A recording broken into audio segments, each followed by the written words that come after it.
Attention, brave viewers. This video features adults immersed in a spine-chilling horror RPG experience. The content likely includes supernatural elements, horror-related events, and potentially scenes of violence.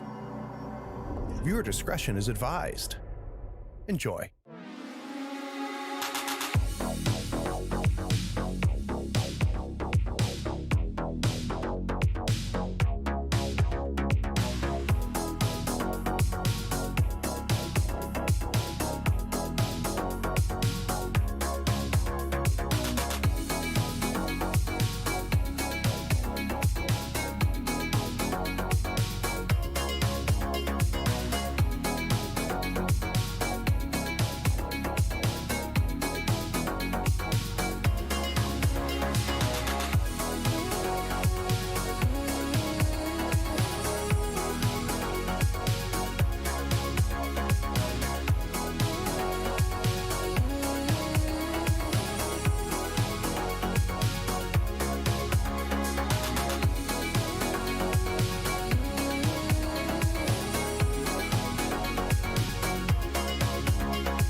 Well, howdy, friends and floorheads.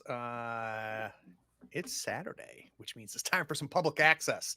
I have got to bring in our fourth latchkey. So give me just 1 second so we can all see everybody's favorite, Nick. There he is. All right. I like you nice and still, so we think it's a still image. Well done, Nick. I sat there way too long for that, hoping that you didn't leave me hanging too long. So we have watched 6 Odyssey tapes. We have got a couple questions still lingering. We've got questions around the Whisper, which is this voice that is happening at the housing development that was never finished. We have the Serpents and Sepulchres missing child question hanging out there. But let's go ahead and start with a new morning.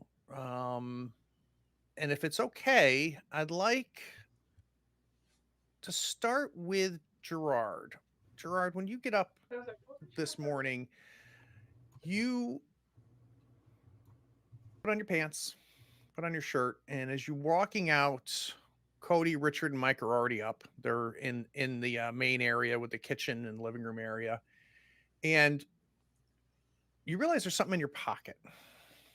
You reach into your pocket and you pull out a keychain.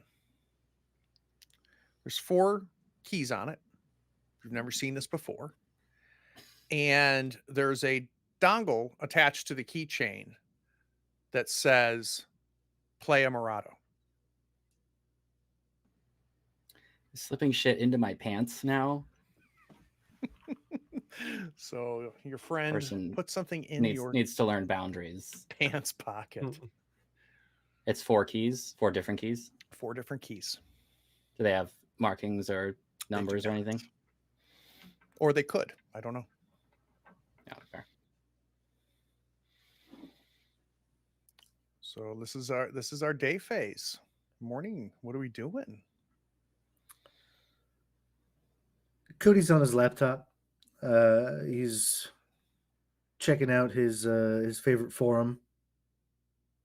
Just starting off, just like he would with like a new project or anything, goes right here and starts looking for information. I'd like to try to perform my "Who You Gonna Call" here, but with a slightly different angle. Usually it's about me posting a question, but instead what I'd like to pivot, if possible, is finding out that person who originally posted about Whisper stuff, about the walls, and just kind of look into his forum post history. I to like see it. if there's So anything deeper there. yeah, so let's remind everybody of the move. So can you read off the original move for us? Sure. Yeah. So you're active on the online forums for the Ghost Bro Mystery Show. And when I post a question about Deep Lake on the forums, I can roll with presence. And on a 10 or above, I get a good answer or a clue. And another poster essentially shares it. So, and what Cody remembers is earlier he knew there was this person calling himself Big Ed that was presenting themselves as a local here in Deep Lake and just posting crazy shit. But a lot of it recently focused on Playa Morado and the Mahogany Place, which is the cul-de-sac where this murder occurred. And if everybody remembers, we had the 71-year-old woman who killed her husband with garden shears, claimed that the voices told her about everything that he had done, and then she was later hung herself while she was in jail just the day after that she was arrested. So let's do that, Cody. Let's do your move. So you're going to roll with presence. What's your presence? 0. All right, so straight 2d6, baby. All right. That's an 11. Very nice. All right, so you start poking around. You find a few things. You realize that Ed has several different versions of his name. So you can tell he's posting in multiple locations, but he's not being super creative about it, right? It's like Big Ed or Eddie, or, just like 14445, 14446, and you see him posting about like the murder at with Benji, and his theory that there's like 5 Benjis. There's not just one, that there were quadruplets that were hidden away, just like the craziest, dumbest conspiracy theories that he posts all about. You start digging into when he starts writing about the Whisper, and he nods to the Whisper a few times, talks about how it's been a long time rumor here in Deep Lake that there's some sort of voice that will tell you the truth about the people you care about, the people you live with. But after that murder, he immediately has pinned it on the Whisper, and the Whisper has infested this Playa Morado location. And I think the one thing that kind of stands out, and I think it stands out because it's not crazy. It's like this benign post, but basically he talks about a rumor about an illicit affair that was happening between 2 people, 2 different houses that lived in this cul-de-sac. So that is a clue that I'll give you. The clue is rumors of an illicit affair between 2 side characters. Now, when you guys do your answer a question move, you can decide who those 2 characters are, right?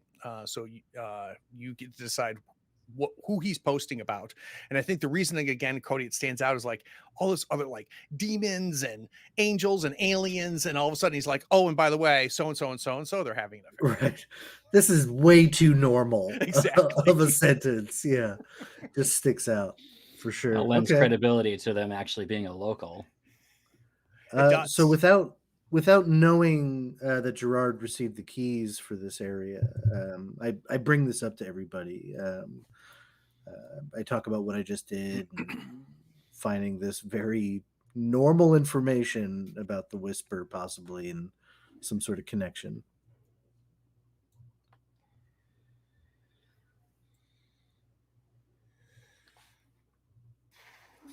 Let's just go to a movie today. Yeah. Okay.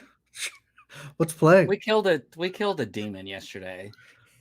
I mean, we earned a day off. I feel like I don't want to watch anything that would be on TV or in a theater. That's like, actually fair. you know, Let's go fishing. and- Although no, because the lake is also Right. haunted or Mhm. Yeah, something. All right, screw it. Let's keep Let's go ghost the hunting. safest thing is to just go ghost hunting. Ghost Bros. Okay. So it sounds like we're getting into the hoopty and headed out I to w- play I- Murado. Before we leave, I wanted to take a walk around the outside of the house. I haven't really looked around the yard or anything much, and after the sheriff came by with the mother of the missing child, I just wanted to look around to see if there's any evidence that like the kid might have like come here. Yeah, because if you remember, the reason that they came to talk to you guys is this is where that family used to live, right? Yeah. So yeah, why don't we do a quick meddling move? That's metal. With reason? I think so. Oh, Nope. let's do it without advantage. Should reset after weeks. I agree. That would make things nice. All right, so we got a miss. You want to turn a key and turn that into a success button? Nah, I'm kind of just I'm not surprised that I don't find anything. I just wanted to double check and see if she'd been by or if there was something obvious. But yeah, Gotcha. after that, I'm ready to get going. So you guys hop in the car and you drive outside of Deep Lake. This is kind of in the outskirts. It's like a good eight miles out of town. And it's a pretty desolate area. Like this is when we start getting into desert, New Mexico. And the road is partially paved, but then turns to gravel. And as you're driving into this Playa Morado, the sign is there, but the sign hasn't been kept up real nice. It's still like up there on 2x4s, right? It's not a permanent sign. It's kind of like a banner sign for Playa Morado. And you can see the lots and the lot numbers as you're driving towards the Mahogany Place. You finally get to Mahogany Place, which is the only street and cul-de-sac that actually has homes in it. The first one Mahogany Place, is obviously like a model home, and has call for an appointment on the front lawn. Incidentally, there's no grass. All of the front lawns are all just gravel. Where they, at some point maybe they're going to put grass in there, but they haven't irrigated or done anything. And then throughout the cul-de-sac, there's about 4 different homes. One of them belonging to the Lennises, which is the older couple. Marguerite Lennis is the one that killed her husband and then killed herself. There's not a whole lot of activity though. So the other 3 or 4 homes that are there, they all look very similar. You can tell that they were kind of all built together. So let's go ahead and paint the scene. It's a beautiful day, but it's really quiet, like eerily quiet. So Mike, what do you see that suggests this is a place of subtle hostility and not a friendly community? Just maybe sign no trespassing here and there, like something that people that would shout to get out of my lawn would have on their property. So just few hints here and there of such uh, uninviting messages, let's say. Got it. So like no trespassing signs. Incidentally, like all of them were bought obviously at the same place. They're all the same generic no trespassing signs. There are 4 put right next to each of the mailboxes, right towards the front. Does anybody else see something that suggests that this place has a certain subtle hostility to it and is not a friendly neighborhood? All the shades are drawn on every floor of every house.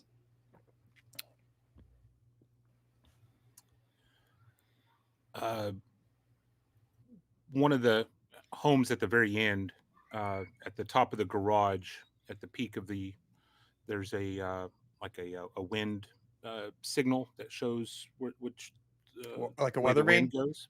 Yeah, weather vane. And there's a old beat up 10-gallon hat sitting right on top of that, someone went way out of their way to place that there, Mm-hmm. but it's of note. Got it. Cody, you see anything? I think there just the feeling of it being absent creates this this sense of hostility. Just knowing that nothing's around just makes you feel very uncomfortable. Yeah, it's really nice out, but nobody's outside doing anything or Right. being in sight. All right, so parking the car here in the cul-de-sac. All right, you guys step out, and the cul-de-sac is huge. Like this, it's almost like it's a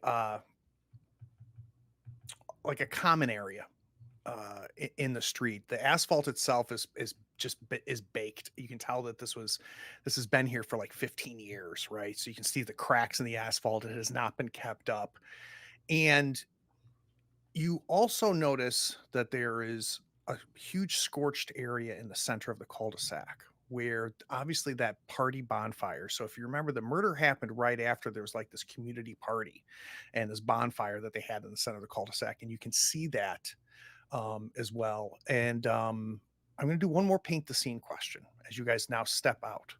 And that is, we know this is where Marguerite Lennis murdered her husband. What remnants of that traumatic evening are still lying around? What do we see that reminds us of the party and then what happened after the party? Do we know where she did it? She did it in the home. Okay. And you can see police tape still around her house. So it's easy to know which one is hers. Above the front door on the trim, there's a dark colored substance that appears to be dried blood that was plastered to the top and then just kind of draining down the sides of the trim of the front door.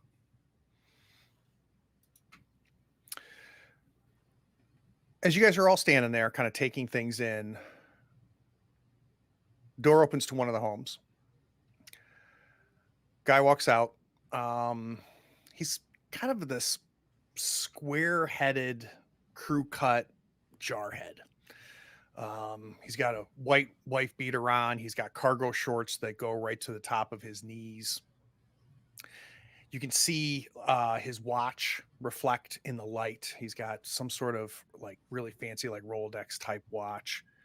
And he starts walking down his driveway to you guys and he goes, Can I help you?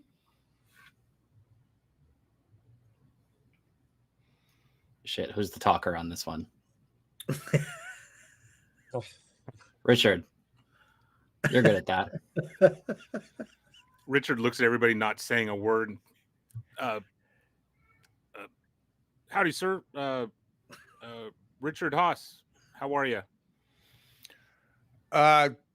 Good. You folks lost?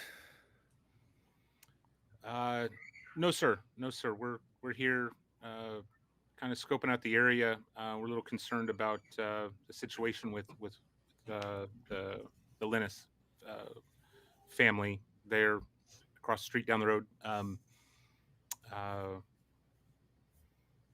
We were looking into kind of some unusual circumstances regarding what's happened and just kind of checking out the area.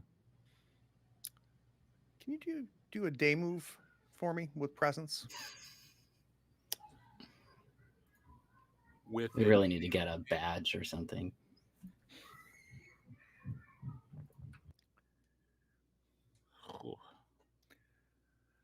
So, before I do anything, do you want to turn a key to turn that from a miss to a partial success?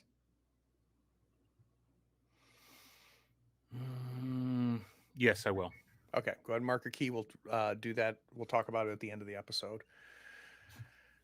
He goes, yeah, the cop's already been out here and talked. By the way, and he puts his hand out and he gives you, Richard, like that I am a man type handshake, the grip that everybody knows he's doing just to be a dick, Right. just squeezing a little hard. Yeah. Richard's hand just kind of crumples. He goes, Maynard Keen, I'm kind of the head of the HOA and stuff here, community leader, I guess. Not real sure what there is to talk about other than beats the shit out of our home value. I think the chances of them finishing this place are pretty much null now that we got somebody murdering stuff. So yeah. I mean, how can I help you? You guys just poking around or? Yeah, just kind of looking around, and to be honest, there's some weird stuff kind of tied to this. The police are investigating it, and have kind of wrapped it up, and we think that there's something a little bit more to it that officer, no, I won't drop his name, that the police department is not investigating, but we'd like to look into that because there's some weird extenuating circumstances here, as I'm sure you can understand. Give you a condition. That is going to be Maynard is suspicious. Do you know if anyone lost a set of keys around here? Haven't heard anything. Why do you ask? Oh, I found a set of keys that they don't say what house they're to, but they have a keychain that has the neighborhood on it. So I wanted to make sure that while we were here, we got them back to whoever dropped them. Can I take a look at them? Yeah, sure. So you hand them to him, and he looks at him, and he goes, "Well, I can tell you that this one here," and he goes with one that's a different color than the other one. That's a key to the model home. So I would assume maybe a real estate agent was out here, or Okay. or maybe that's what. And these other two, and he kind of reaches into his pocket, pulls out an identical keychain with the same fob on it. He matches up his key to one of those keys. He goes, "Nope, neither of these are to my house, but they look like house keys." Okay. Well, I'll hold on to them for now, and I'll ask maybe I'll take them to the real estate office and see if they belong there. Yeah, and do me a favor, if you head down there, would you tell them that it's been a while since we've had an update, and like Yeah, they haven't finished paving the road yet. I was promised that they were going to redo my roof. That hasn't happened yet. I've already submitted for approvals on the roof because I know in the covenants that all the roofs have to be the same. And I mean, look at this. Look at how my driveway is all stained with oil. This hasn't been repaved in a while. You like my lawn, right? It's all gravel. All of this is all gravel over here. If you want, I can show you the stuff they haven't done out back yet. Do you want me to show you all the stuff that was supposed to be done out back? I'll give them the Cliff Notes version this time, and I'll see if they'll come out and do something. I've got it written down. So just stay right here, and I'll go get the list, and you can share the list. Okay? Absolutely. All right. He heads back into his house. Let's go to the Are model we waiting home. for him? Or I'll wait. I'll get on his good side. But yeah, let's go to the model home next if we have a key to it. So he gives you like a manila folder that's like just thick with This isn't your only copy of this, is it? Because oh no, God no! I've sent the other one. You can tell them this too. The other one I sent to my lawyer. Okay, good. So we're heading over to the model home. So we're going to go to 1 Mahogany Place. So unlike the other homes, which are obviously lived in, this place is immaculate. It's been painted recently. It's got a brand new roof on it. It's got a phone number, for a tour, call 555 so and so and so and so. And it's really stands out as whoever is running this or owns this development has only put any attention into the model home itself. I can't stop picturing the Bluth home from Arrested Development. Nice. That's like falling apart. This looks nice though. Maybe we should move here. Yeah, maybe we should. Or What are we looking at for exactly? Do we like?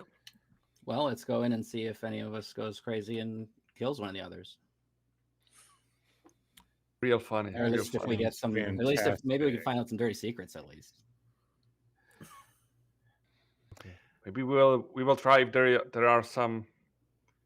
I don't know. I wanted to say like some cameras or something. Maybe it's tied to the thing with the camera we have from the prison cell. Oh, Maybe whoever got you the keys knows that we've seen this thing in the cell.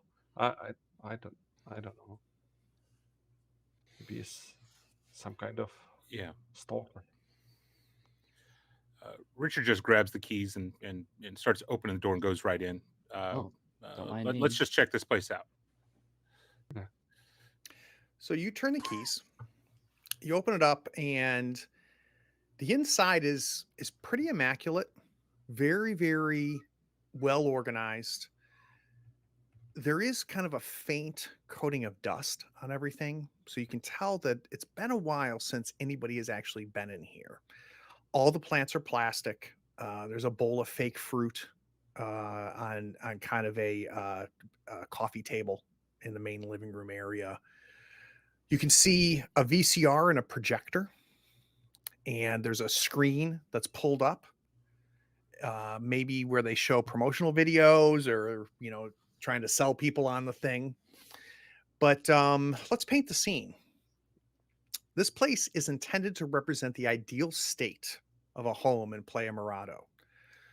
But this is undermined by cheap furniture and lifeless decoration. Gerard, what items are on display that appear to be part of a normal home? And what about them feels very shallow and meaningless? So what do you see that you can tell is here to present a certain thing, but is just really ultimately meaningless? It has those like single little like not even a table because it's not big enough. It's like a display stand that has a single piece, like a sculpture on it. That's like a modern art sculpture. So it's not doesn't represent anything. It's just a weird shape, and it's meant to like look artistic, but nobody actually has that. Like the table serves no function. It's like just up against a wall. And it has these in like a couple places throughout where it's just like meaningless, like soulless modern art sculptures that are mass produced by staging companies. Richard, what do you notice? I noticed down the first hallway where the garage entrance would be, as well as maybe a laundry room, that those doors have an exorbitant amount of locks attached to them that only lock from inside the hallway. So a couple deadbolts and something's funky. What do you notice, Cody? Everything that would feel extra, ranging from silverware settings to remote controls on TVs, are all painted on the tables. Oh, And nice. everything is extremely flat looking. So instead of like place settings on the table, it's like flat images of place setting. Nice. Yeah. The hell? Last but not least, Mike, what do you notice? There are frames of pictures, like of some famous old artists, but if you examine it closer, there is a one picture in a frame that is like copy pasted several times there. So probably it's the the Vincent van Gogh, the sunflower plant, or something. And if you look closer, you can see that it's actually like four papers out of a printer, just like stacked next to each other to fill the full frame. Phenomenal.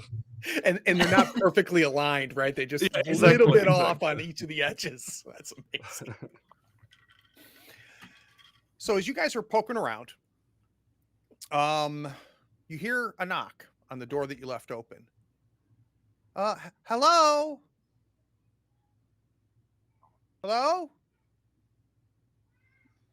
Yes. Open. So Hello? you turn the Yes. corner, Mike, going back into the main foyer there, and you guys left the front door open, and there's a woman there, maybe late 30s. She's got obviously from a bottle, platinum blonde hair, a leopard print top, huge hoop earrings. Her nails are non-functionally long and painted like a deep red. And she says, "My husband said that you guys were poking around here and looking for stuff. And I just wanted to let you know that we haven't seen anybody here in the model home in a long time. So he mentioned that you guys were going to go back and talk to the real estate company and find out what's going on. Is that all right?" Yeah, sure. We got a few points that we should talk to the real estate company. We will just hand it over to them. My name is Mike, by the way, and I try to approach her and And give her she like kind of she puts her hand out to shake it. In this mystery, I have a special move, which is tell me a secret. So, Mike, what is something from your past that you're very ashamed of?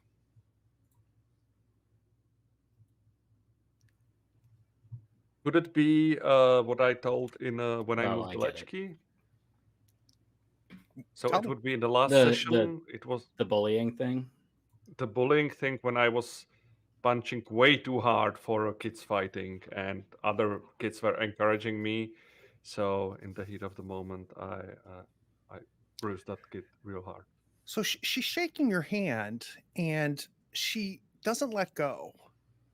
And she turns kind of her hand so that she's still holding it, but she's looking at the back of your hand. She goes, "Yeah, those definitely look like knuckles that really could hurt somebody. You're Wait, a what? bit of a fighter, aren't you?" What do you mean? I pulled back my hand. I tried to like get what? Oh, I'm just saying, What? you look like somebody that could handle themselves in a fight, and it's do you get in a lot of fights? Have you done that? No, no, God, no. I'm a writer. I write articles for for the uh, for my blog basically, and that's why I'm not. I I don't remember even if I ever fought once or so. Like, Do you get yeah, along with other kids? kids. What do you mean? Did Get did you along with need other something, kids? ma'am? Oh, no, I just wanted to come over and introduce myself, and didn't know if you guys were thinking of buying one of the houses or maybe getting one of them built. Yeah, well, So- we're looking while we're here. Figured might as well. We're currently renting a house in the city, but we thought we'd just check this one out. oh, which house? The blue one. Rodebecker Street. Yeah. Yeah. Oh, yeah, that place has been empty for a while. So you guys are renting right in Deep Lake proper? How long has it been empty? I don't know. I mean, I don't get into town very often, but I mean, it's been at least a year or two that I think since Oh, okay. someone's lived there. All right. So not that long. Gerard, tell me a secret. A shameful secret or any secret? So I want to know something that Gerard is ashamed of. Well, he's been a nomad basically for his whole adult life. So he's made a lot of friends in different cities and stuff. And he generally tries to, do right by everybody, but he had to get out of a city like very suddenly at one point, and he just kind of up and disappeared and just left, and it left his like roommates hanging on rent and utilities and everything, and he knows that they were not like well off or financially capable of keeping the place, so they probably got really screwed over, but he never even reached out to follow up with them because he just needed to put it out of his mind, and he's never really dealt with it. So she says to you, Gerard, she goes, it's really nice to meet you. And she comes in for like a hug. Okay. And she gives you a hug. She goes, you know, if you ever need anything, you let us. Hey, have you guys ever been to Colorado Springs? That's the town that you ditched. Once or twice. Yeah. So have you ever lived in Colorado Springs? Why do you ask? Oh, just curious. Just thought, you know, like, you know, if you guys were from out of town, there's a lot of places, you know, where you could have been from. And I don't know, something like I got this kind of this feeling that maybe you've been to Colorado Springs, and maybe have Uh-huh. friends and stuff there. No.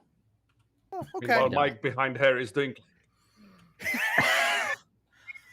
I'm just looking at her like she is fucking nuts. So, Amy Hulu, you know, like I said, you know, if you find out anything, Keenan and I are right there. You know where we live. So, if you need anything, just let us know. I've got cookies and stuff at the house. If you guys want a snack. And Thank you. she turns to you, Mike, and she goes, "And we don't have any kids, so you don't have to worry about, you know, running into any children or anything." And I, you know, we've never even been to Colorado Springs. And she leaves or starts to leave. So, Is that real? just why would she ask you about the Colorado Springs? Why did she? I mean, I know you got a fearsome mustache, but that's a very odd thing to tell somebody. This is strange. I mean, like we've been through shit, but this was like what this lady like just was she hitting on something that you did in the that past? was Because she did for bizarre. me. Yes, she I was lived in like- Colorado Springs, but I don't know, man. That was one of the weirder things that's happened to us. I'm not talking to those people in that house again. I'm not going No, to them. I would prefer not to. But this is weird. And It's that was really Maynard's wife Richard did. that we just Yeah. met. Yes.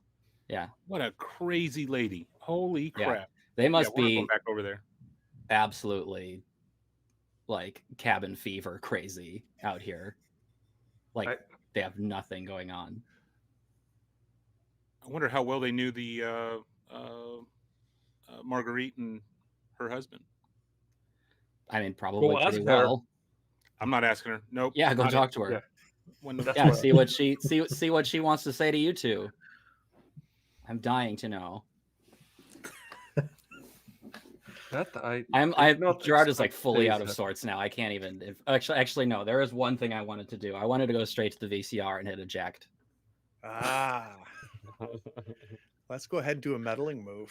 And I want this meddling move with sensitivity.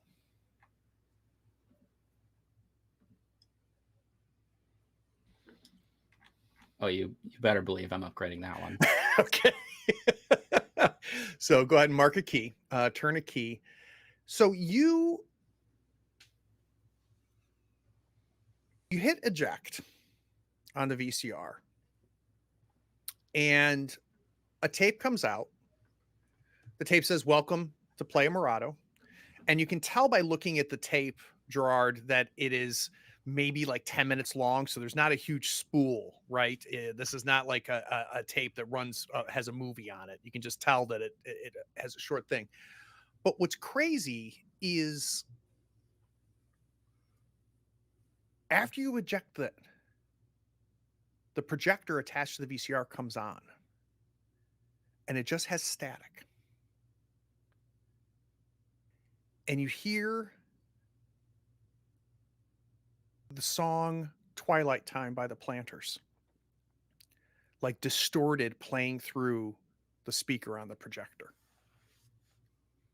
And it's just playing in a loop. I turned that off. You can't. So you start hitting Why buttons on the not? VCR and it doesn't stop. Okay, I'll unplug it. That stops it. So there's a clue for you. The song Twilight Time by the Planters playing in a distorted loop.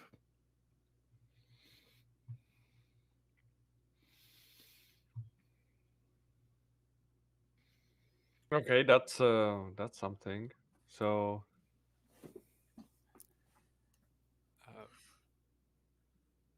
Guys, what's up with these doors? Gerard, let me see these keys. I'm gonna see if one of these keys works on. You never gave them back to me. And Gerard's not bitter about that at all. You can tell. They're in your hand as you're saying it. It's Give them just back. rude to take shit out of people's hands, is what I'm saying. But go ahead. He pats around and goes, "Oh shit, sorry. It's Care to fine. join me? I don't need them. Yeah. Get you a Coke and a smile." So we're gonna start at the garage and see if there's a key that fits. Yeah, so you go to the garage and there's like a storage internal storage shed inside there, like a storage closet, right? And you've got all the locks on there, and you go with the keys and you're trying to match the keys up, and none of them match. But then you what you realize is that they're all already unlocked. Does Gerard see that before Richard? Richard sees it. I don't know. Does Why he? would I? So yeah, I start fiddling with it, and then I just open the door. So you open the door. Let me get a meddling move with reason. Meddling with a reason.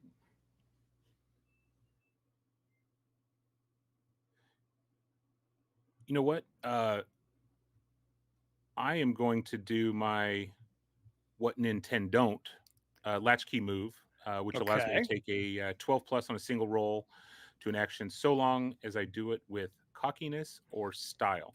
Just kick it open. Walk me through it. I get up there and I'm messing with these keys way too long. I don't notice that they're quite unlocked. And and then once Richard realizes that the door or all the locks are unlocked, I look over to Gerard to see if he notices me messing around, and the moment he turns away, I go, "Got it! Yes, it worked! Thank God, guys!" And I open the door. So you open the door, and you're looking inside, and you can see like this is obviously meant to be like a place to store maybe rakes and shovels, and so you can see the pegs, right? And on the right hand side wall is all like an unused pegboard where you could put in those hooks to hang tools. And on the left, there's a shelf, and it's about eye level. And you notice two things on that shelf. One is you see carefully laid pyramid. So there's in a line used cigarette butts, all side by side. And then the next layer, cigarette butts, but one less. And it's just a pyramid of used cigarette butts, just carefully placed on that shelf. So there's another clue, which is cigarette butts in an unusual place. So Right. everyone here is crazy. Next to that, you find a purple clamshell video case.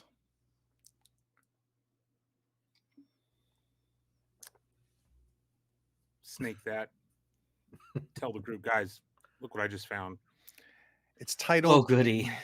It's titled Episode 44: The Musical Adventures of Calamity Raccoon. musical this time. Brilliant. Brilliant. Okay.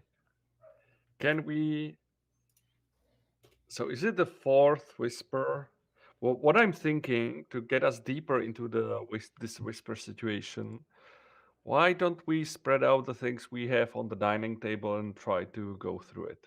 What do you think? Is it too Sure, soon? all the placemats are nice and flat. Must make it easier to dust, I guess.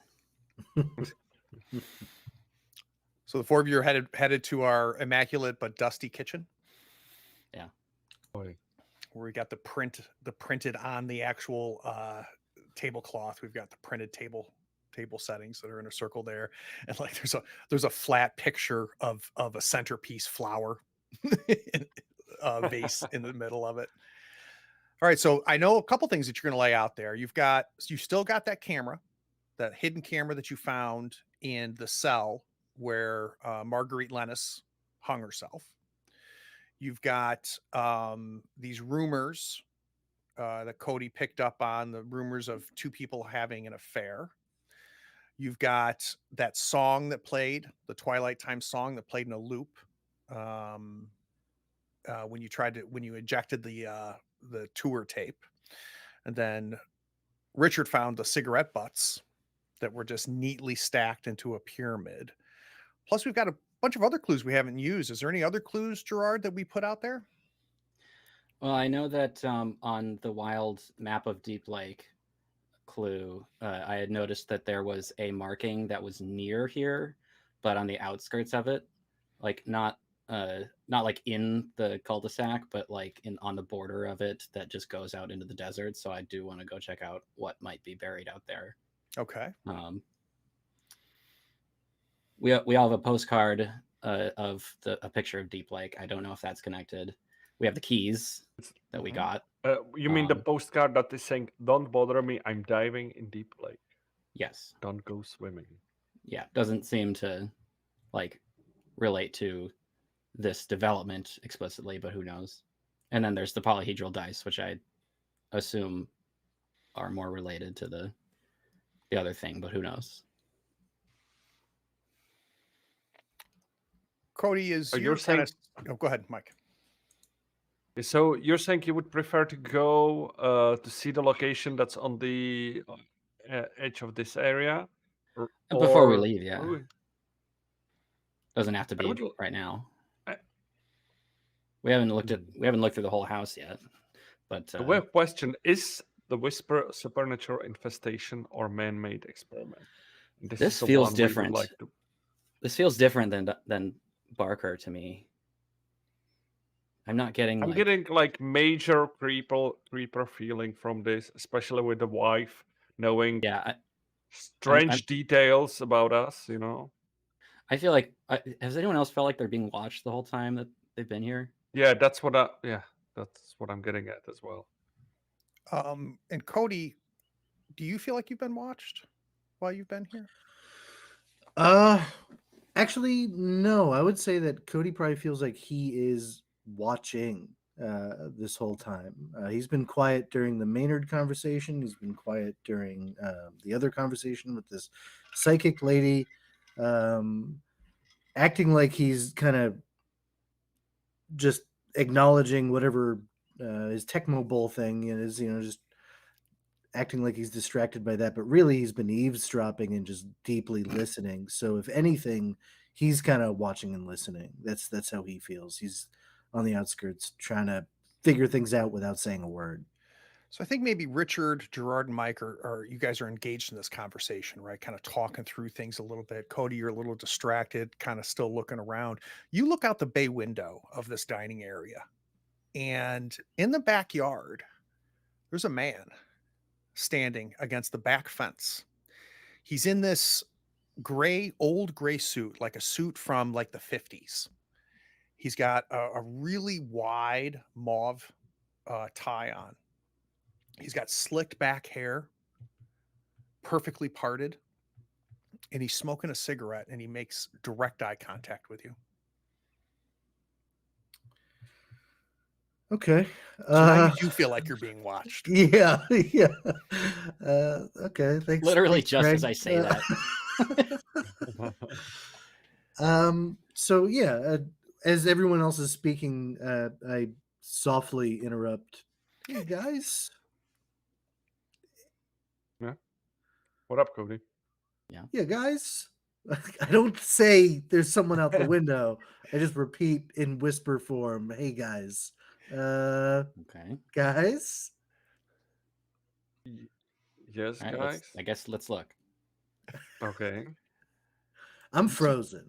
Yeah, you guys look over Cody's shoulder and you can see this man.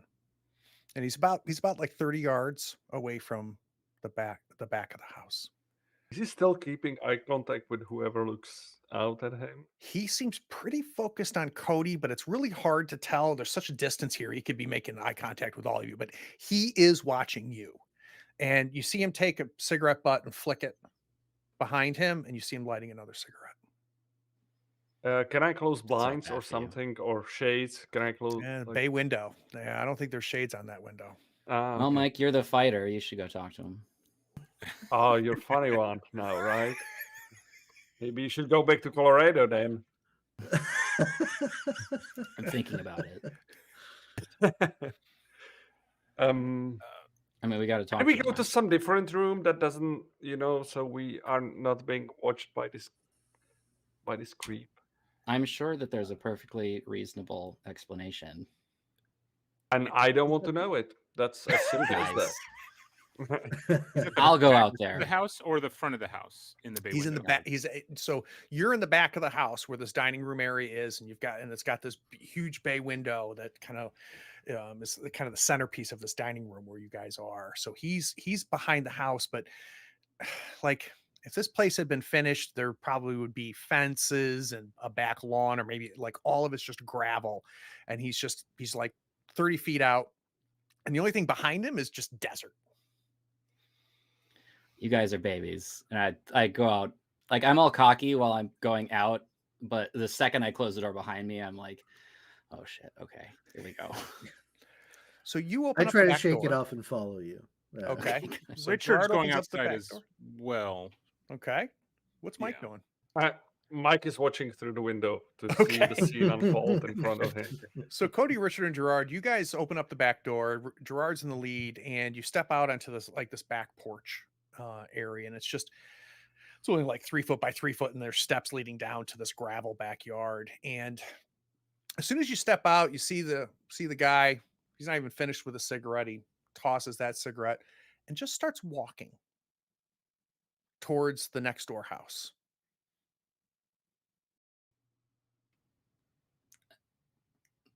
Hi. Well, that's one less mystery. Let's go Yeah, back inside. doesn't even acknowledge you. Excuse me, sir. I pick up my pace a little bit. I'm not running, but I'm speed walking. So you start heading towards him, and he's got a good lead on you. He's not running, right? So you're at a much quicker pace. So you're closing the distance. He gets to the next door house, which is not the Lennis house. It's a house that is, look just as nondescript as the rest of them. It's got the no trespassing sign in the front. We have no idea who lives there because it's also doesn't belong to the Keens either. He turns the corner around the backyard. For half a second, he's out of your view. And when you finally catch up to him and get around the corner, all you see is an identical backyard to this model home. The back porch is not in good shape, though. You can see like some of the wood is started to warp on the steps, but he's gone. Let's go to Deep Lake, solve some mysteries. Have a few laughs. All right. I see you stop before I catch up, and I'm like, why'd you stop? Take a look around. You see the smoking man? He's gone. All right. Quick paint the scene question. So each one of these houses is identical in design. You can tell like the windows are all in the same place. The layout is likely identical for each one of these homes on the inside. But for this house in particular, Cody, what personal touch do you see that tells you that someone does live here, that this is different than the model home? How can you tell? What makes it a little bit different? What personal touch did this person put to their home from the outside? There's a little dog statue. These people love Shih Tzus, and there's like a little wooden Shih Tzu statue at the foot of the door. Yeah, right in the back door, and it's lifting its leg. Right, so it's a Right. Shih Tzu, a wood Shih Tzu statuette of a Shih Tzu peeing. Classy. Richard, what do you notice? I notice a beat up old hose with a one of those old spinny sprinklers that's heavily rusted, but it's there for some reason. Gerard? They've got a flag for. We decided what the Deep Lake High School mascot was back when we went to the Dark Star Cafe. I can't remember what it was, but it's a. That was They've got Sharks or something. Yeah, Okay. they've got a flag for that high school football team, but it's like completely sun bleached, like it's from a decade ago, and it's just been hanging there. One other difference that you notice is the bay window. That is, you just came from, right? You were standing looking through the one in the model home. This one has an identical bay window, but it's got really cheap plastic vertical blinds. So you can't see into the home. What you do see is someone peeking out from it, and you hear the barking of small Shih Tzu dogs inside the home. And as soon as you notice this person looking through the blinds, they pull back from it, and the blinds kind of like close back up again on themselves. I am deeply embarrassed. I just realized that I'm just in someone's backyard uninvited. So I take a few steps back and say, "There's someone in that house. We are invading someone's privacy right now." I'm not dealing with this right now. One thing at a time. I am on my way back though. I am gonna go to where the guy was standing and look and see how many cigarettes this guy was like smoked before we noticed him, and also take a closer look at them to see if I can tell like the brand or. Yeah, you go back there and you saw this guy go through at least 2 cigarettes just in the time you were watching him, and he kept flicking them down and stepping on them and putting them out at his feet. You see no cigarette butts though when you get there, but I will have a meddling move. Let's do a meddling move with reason if we could. How did I know?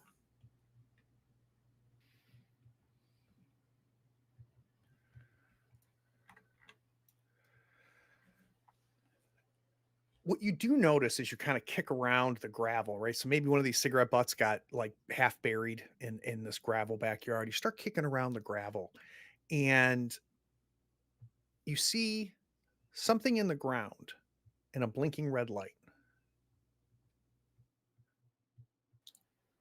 Like unbury it. So you unbury it and it's a box. And it's got a bit of a weight to it. It's some sort of closed mechanism. And it just in the center of the very top of it is one of those like cheap Tecmo Bowl type red blinking lights. So you now have another clue, an odd device with a blinking red light half buried.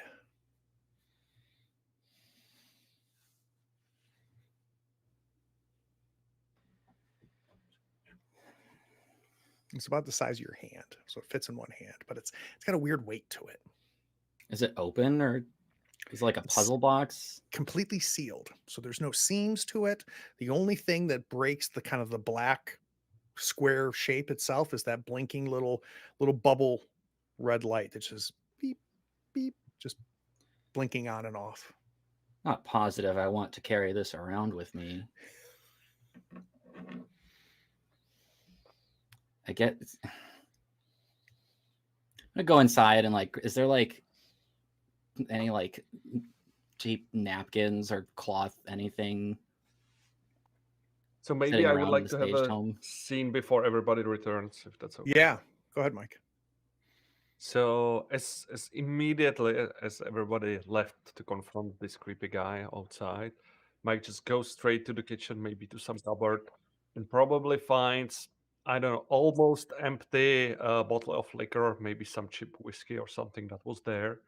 Just takes a glass, pours himself that glass, sits next to one of the weird tables, and takes out a cigar and lights it up, just cuts it out. And you've never seen Mike smoking, for sure not cigars. And he just, if you are returning, you would be seeing basically Mike with the now empty bottle, because there was really just on the bottom, drinking that whiskey and smoking that cigar. Everybody's entering.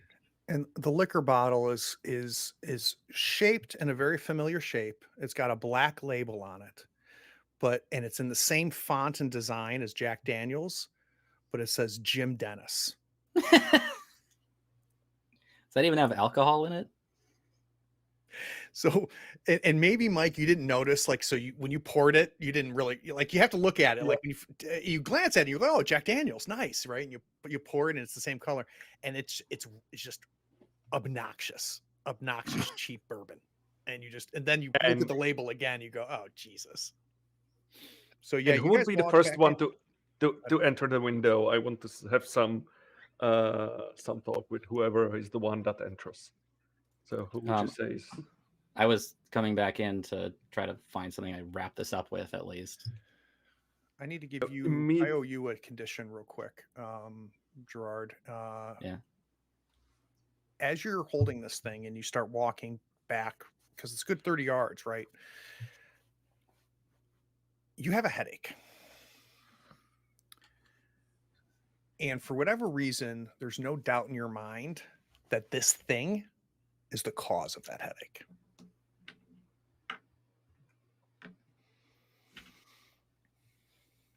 Is that the condition, headache? Headache. So you walk back into the dining room, and we see Mike sitting there drinking liquor and smoking a cigar. Thought you had our back. Immediately, I tell you, like, that lady knows something. That's bullshit that she knew these things. I don't understand how she could have known that I was fighting someone. These are creeps. There was a creep there. That lady is a creep. The homeowner association guy, I hated that one as well. Why would he have this, like, big stack of papers if people are murdering other people here and things is happening? This is, we just let's just burn this place down. I say we burn it immediately. We just go for it. Why is that you guys' burn it. I solution to don't everything? care. Yes, it is my solution to everything. Mike. Just it's like Mike, I'm scared too. Okay, let's just stick together. We will be what okay. did she know? Nobody knew this. I don't know. Like, I don't she's know. not even from. We'll figure it out. Richard, tell me a secret. Fuck. Richard is the reason why his mom found out that his dad was having an affair with someone else in town, and he found out and let it out of the bag inadvertently. So he's got some emotional scarring for that situation. So you're the one that tipped off mom to the affair? Not on purpose. It came out, and he's been second guessing his decision based on what's happened with his family and the deterioration of it since he accidentally let that out. Cody, and obviously nobody knows about this, right? And you walk into the house behind Richard, and you guys are now back in the dining room, and you're hearing Mike kind of losing his shit. For whatever reason, Cody, and I don't think you know why, but you know that that Richard's parents were divorced, and it was his fault because he couldn't keep his goddamn mouth shut. And that is just a thought that is in your head as you're looking at Richard, and you're like, what a piece of shit. I need a night move from Cody. I want it with sensitivity. Before you make that, Cody, what are you afraid is going to happen if you fail this? I'm going to say what I'm thinking. Yeah, you definitely are going to, you are going to straight up tell Richard exactly what you think of him, but it's worse than that. Perfect. Because not only are you going to tell him what it is, but you think about like the conflict that your parents had, the fights that your parents would have, and as the violence that your father sometimes would exhibit when he's had a few. And I think it's the combination of seeing Mike drinking, getting this thought about Richard being the reason his parents are divorced. You think about just the anger in your home. I think you're going to haul off and hit Richard. So not only are you going to tell him this, but you're going to straight up punch him. So I need a Perfect. night move. Been here for 15 minutes. With what stat? Let's do that with sensitivity. Perfect. You better turn a freaking key. Turn your First, key. let's talk about how this plays out. Then he can decide if he's going to turn a key or not. Let's have fun. Cody, what do you say? Well, I mean, I think it starts from Mike's conversation about secrets and regrets and stuff like that, and I just kind of pat Richard on the back and say, at least you aren't like this guy who ruined his family's relationship. Am I right? Am I right, Richard? And I can just keep patting him. Like aggressively? Right, yeah, like I'm not doing this friendly. What's your reaction, Richard? I'm gonna turn a key, don't worry. No, Richard is absolutely stunned. He's speechless because nobody knows this except for he himself and I, him, whatever. So speechless for sure. So just as we see Cody form a fist, cock back to clock you, he turns a key. Yeah. So let's rewind for a couple seconds. Cody, you're standing there. You have this urge to accuse Richard of this and the urge to hit him. What stops you? The words that I want to say that are on the tip of my mouth don't feel like my own. I feel something that like the same kind of slithering that woman had. I feel that snaking around in me, and it's just an unnatural hesitation I have. Why don't you go ahead and pick up the condition, not my words.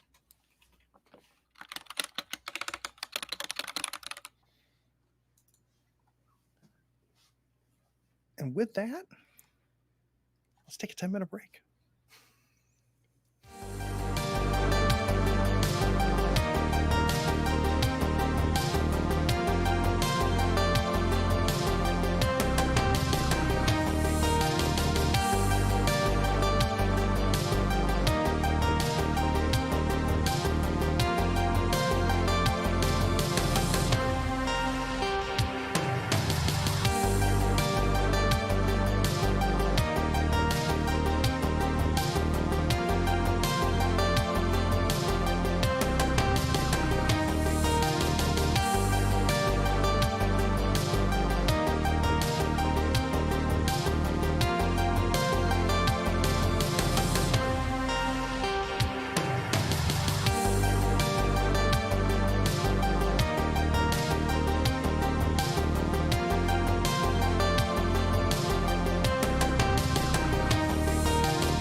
right. So where we left, Mike has had a bit of a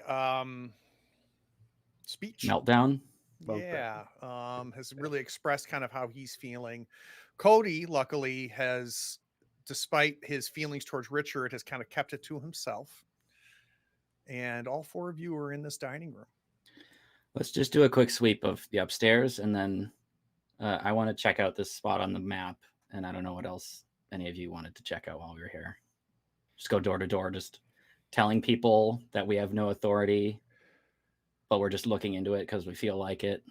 See what everybody First, thinks we want about to that. go to Marguerite's house. Yeah, I suppose.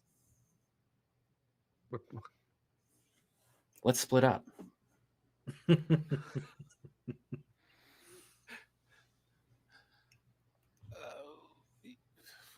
Yeah, sure. No! What's wrong with you? Richard doesn't know otherwise. Nick does, but Richard doesn't. What do we want to do first? Maybe We're in the house, right? Let's explore real quick before we head to any other. yeah, maybe let's go to the attic or look upstairs somewhere. you want to crawl gonna around check underneath the the- house, Richard? Yeah, I want to check that other door that's in that little alcove that had a bunch of locks on it as well, and we never finished that. So I think while you guys are rooming around, I'm going to go do that.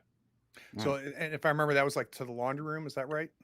Yeah, like a laundry room, or it could be an attic access or a basement access, or it's New Mexico, they don't have basements. Or I guess they could.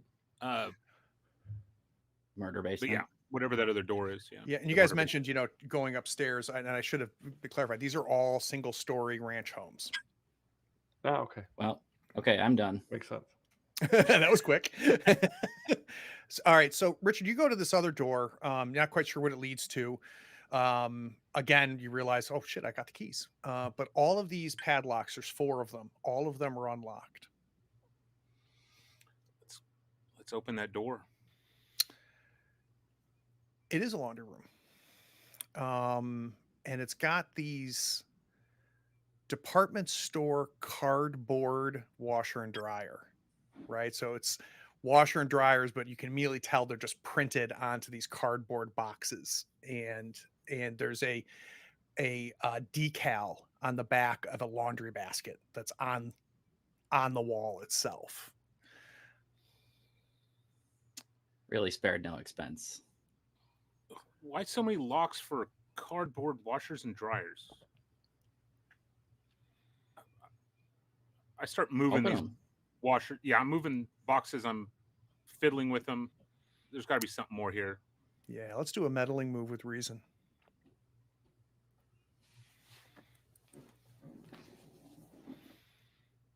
Fiddling room. Reason. Ooh, there you go. A nice 11. So you start poking around and you end up finding taped to the inside of the dryer box, right? So these boxes have no bottom to them, right? They're just the sides that are visible, like the back of the dryer box. Like it's light, right? It's just an empty cardboard shell. And you kind of flip it over and you look inside, and there's a closed mailing envelope taped to the inside of it. I'm grabbing it as gently as possible without ripping it up or.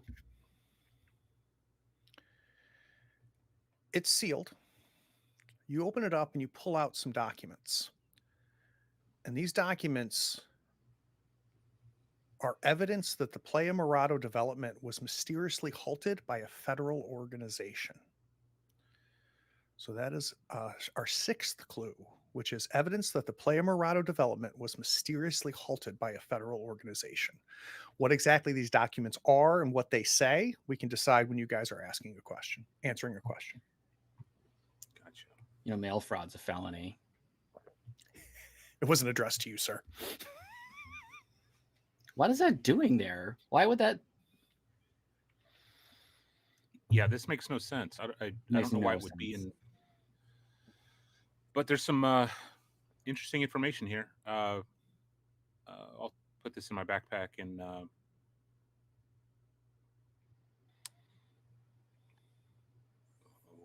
let's go check out the Margaret's house, the lessons Yeah, right. Linus We house. might as well. Let's do it. Yeah, it's, well, I mean, depending on how late it is, like which one would you rather do while it's getting dark? Well, I mean, we woke up and got here. I guess what time of day is it, Craig? About mid-afternoon. That's a good question. For I personally don't want 30-year-old to go. men, we probably sleep in a little bit. Fair enough, yeah. I don't want to go through a murder home in the dark. So I was thinking that I would rather use the dark as cover for getting in and out of there. I would rather that than go walking around the desert in the dark. Yeah, well, but That's a fair they point. know that we're peeping around. We have a creeper watching us, the homeowner association representative. What's his name? I have no idea. His wife. Yeah, but So, there's a difference between like- checking out the model home and going into the murder house. And is it better if somebody sees us snooping around and sneaking, trying to be, secret about it, or if you just walk right into the front door, not pretending that Suppose you're? look like you. I mean, our car is out there anyway, right? I mean, these folks are watching us, and I'm as I say that, I'm looking outside and just staring at other windows. all the better reason to do This it in the dark when they can't see us. Based on the location of where this number one home is and where the murder home is it on the same side of the street? Is there, with there no backyards, is there These a are way of all- going around? These are all cul-de-sac, right? So the front of them faces that huge cul-de-sac where the car is parked. So imagine it like a sunflower, right? That they're just kind of, the homes surround this cul-de-sac. There's like 5 of them. One is the model home, one is the Lennis's, one is the Keens, and the one where the person was peeking through, we don't know who's there. And then there's another home you haven't gone to yet. How Or- far away is it over to the Linus home? 2 Eh, doors, like- 3 doors? Yeah, 2 doors down. Might be able to go out to the desert, look at what we need, and come back and hit up that house from the backside instead of the front. Yeah, let's do the desert Let's then. go to the desert. Yeah, let's go to the desert. So you guys head out to this location, and Gerard, let's remind everybody why do we know about this location? It's on one of our wild clues was just a map of Deep Lake that has several locations marked on it, and one of the marks I decided when we were trying to make this map work with a different mystery that one of them is right outside the Playa Morado development on like the edge of the open desert, basically. And I think on the map you can see all of the streets for Playa Morado, right? Mahogany Street and everything. And each one of them shows a home, right? So each one of the cul-de-sacs shows like little roofs on the map, but those homes aren't there. They're not even built. But somehow they show up here on this map. And it's maybe 200 yards towards where that man was smoking, where you can see kind of that little marking, that X. And on the map, it's clearly outside of the boundaries of this private association of Playa Morado. You guys walk out there, and I want to quick paint the scene. And I only need 2 of you to contribute, so you guys decide who that's going to be. But for some reason, it's very clear to you as you're walking when you get outside of this boundary of this corporate entity, this Playa Morado development. You can tell, even without looking at the map, that you have crossed outside of Playa Morado. Who can tell me why? That gravel that is all the lawns, it ends like on a line. They've covered this entire development with a layer of gravel for foundation. And it's Maybe just the line is sharp one, right? It's like if you put a bowl over it, you put the gravel inside, and you pull it out, you would have a sharp line of gravel, which would normally not happen. That transitions to sand as you guys start walking through the desert. I think I want a meddling move from Mike. So, Mike, can I get a meddling move from you? And I'd like it also with reason. Hasn't he experienced enough? Not yet. I just got started. You didn't actually get punched. Oh, right. Oh wait, no, that was Richard. That was Richard. God damn it. Thinking like, would like Bellholster's survival kit be helpful here? I think so. If you want to mark that and Yeah, roll with advantage. Sorry. Meddling, and you mentioned reason, right?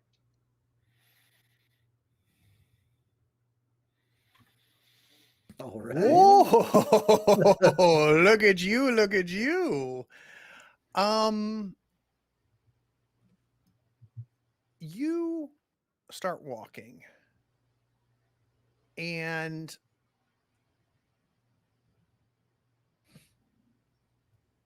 as you get closer to this, maybe Gerard, you say, hey, I think we're about here. You know, Gerard's looking at the map and kind of sussing out where everything is. Mike, as you step on to where the X is on the mark on this map, you get a sudden unpleasant sense of vertigo. In fact, all four of you do, to the point where you start getting dizzy.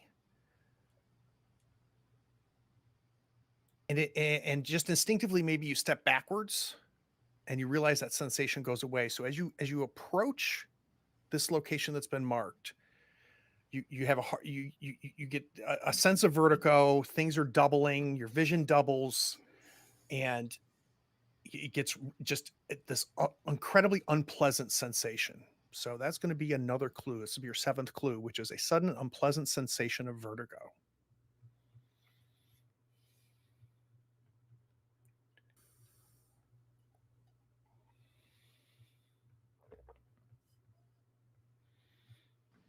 Okay, Do everybody I felt feel that, it right? only, or everybody? Okay, everybody felt that. So let's Yeah, stop. I definitely felt that. So Richard jumps back. He's obviously scared. Still has that condition of just concerned overall, and he steps back and instantly feels better. The guys, what the hell's going on? We can't hear you, Gerard. No, we cannot hear you. suddenly, no. Yeah, you're not muted through OBS. The whisper took your voice away.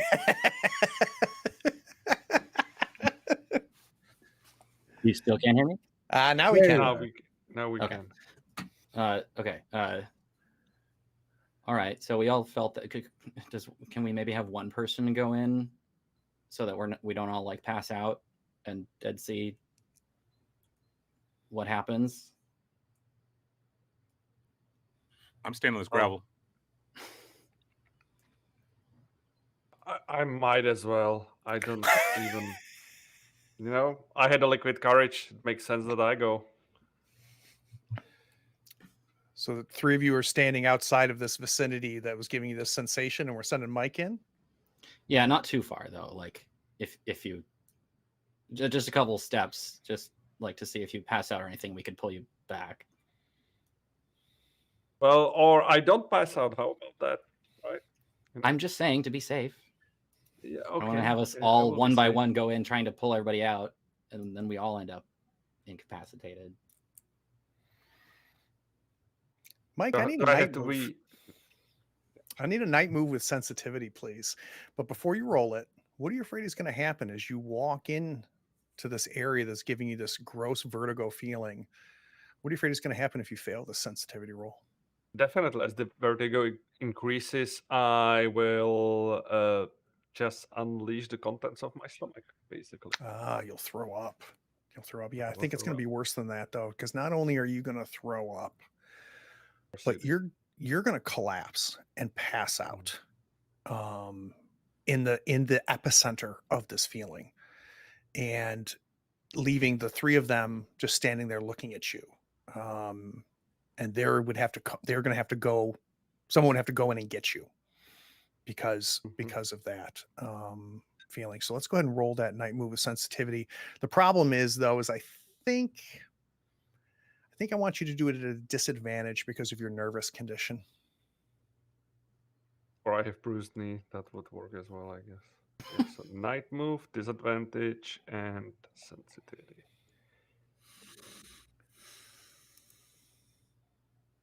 Nice. So, Mike, this ends with you collapsed on the desert floor. It starts with you walking towards this epicenter that's marked on the map. Can you walk me through the beginning to the end? So as Mike takes his first 2 steps, you can immediately see his legs weaken. As he's slowly progressing, but he holds his ground still and saying that, okay, I can go forward, we'll be safe. And maybe halfway to the epicenter, Mike collapses on his one knee. Just, I'm okay. Just, maybe I had too much of that sweet whiskey that I had before. Okay, I come can back. make it. No, come back. No, I'm good. And then Mike still, we need to figure this out. I will handle it.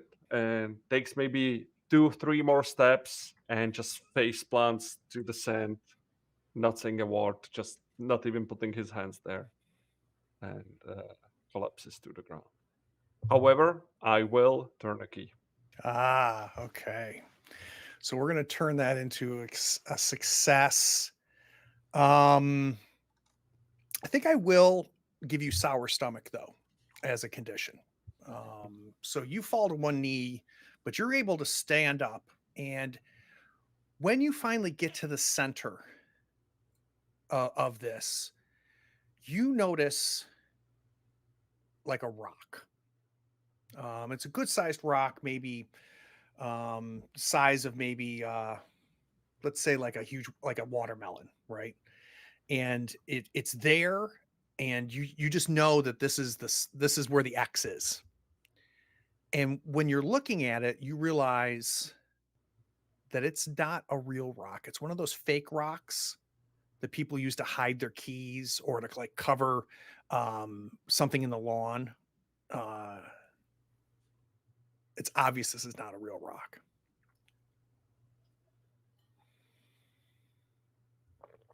So, by the way, I had my critical success from the previous roll.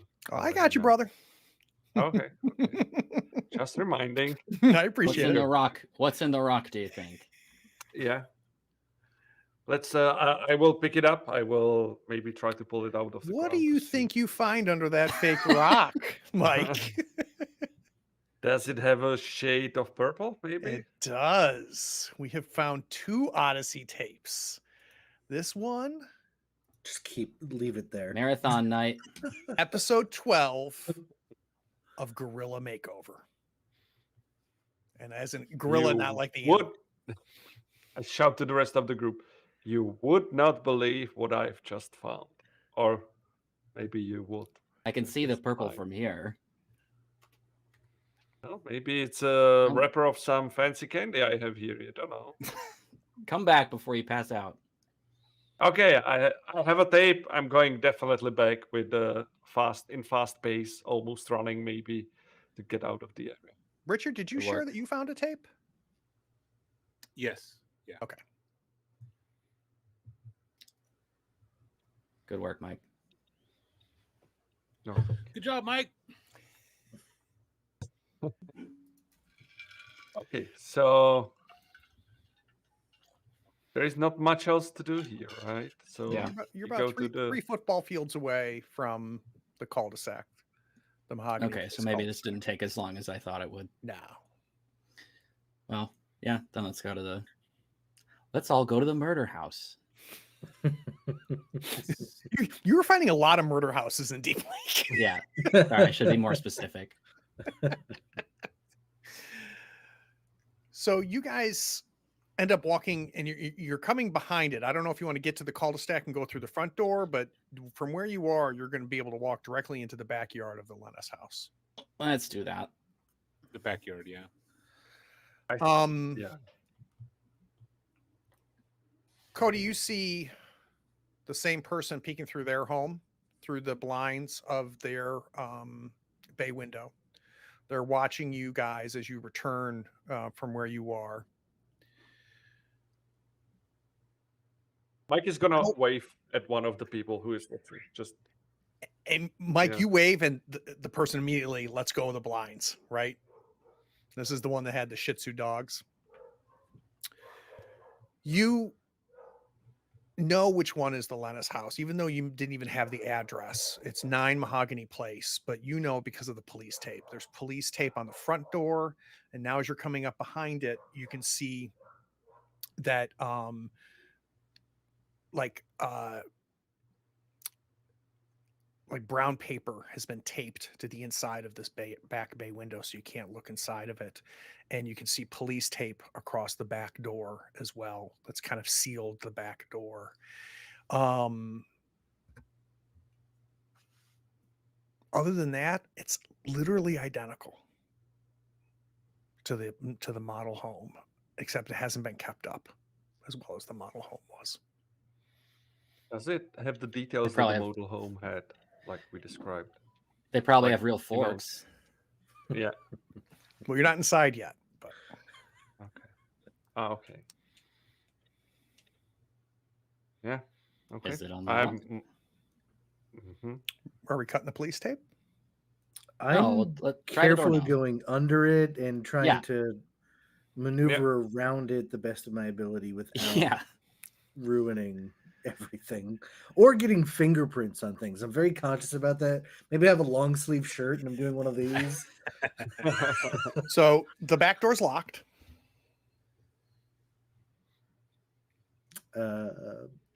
Windows? I loud whisper to Richard and Gerard, "Hey, keys, guys! Oh, Don't yeah, you yeah, one, yeah. one of you have keys?" And I keep Keymaster. obnoxiously turning the knob. Richard steps up the keys and starts trying. So you had the one that opened the model home, and then you have 2 keys that are identical as and look, except the teeth are different, right? So they definitely open up something different. Second one doesn't even fit in. The third one does, and it clicks and it opens up the back door.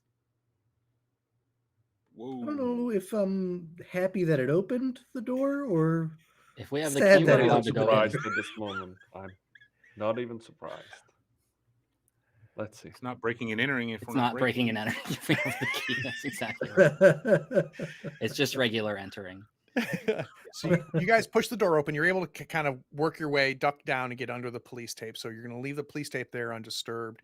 It goes into the same dining room as the model home, except there's no dining room table.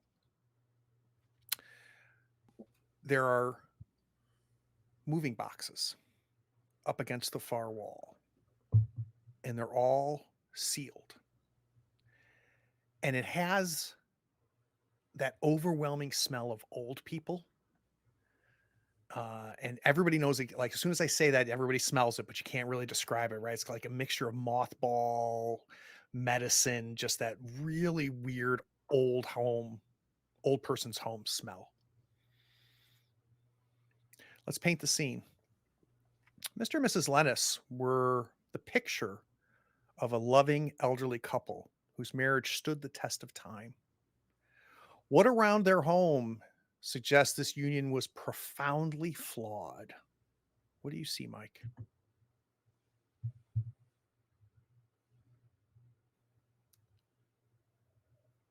There is a bowl that you put your keys in when you're leaving. You pick them up, and there's a wedding ring. There's 2 of them actually inside the bowl. Very nice. Cody, what do you notice? The living room doesn't have a couch. There's only one chair. And the other chair is very separate. You see like sewing kits and stuff over there, but it's tilted to the side where it's very difficult to imagine them having a conversation casually. What do you notice, Richard? There's a wall with some photos of the couple, and you can clearly see the uh, wife, her facial demeanor goes down and more depressed as you get through some of the newer photos as they get older, where it eventually has this real bitter look when he's genuinely or looks genuinely happy. And what do you notice, Gerard? At the end of that wall, there is a hole in the drywall about that size. Cody, tell me a secret. I lied to the police about about not knowing where my friend was when he died.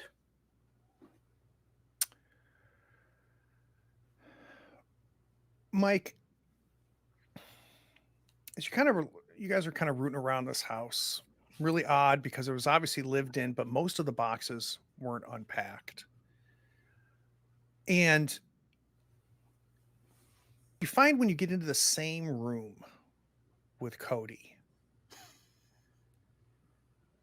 there's something that tells you. It's not you think this, you know this. You know for a fact that he is hiding stuff.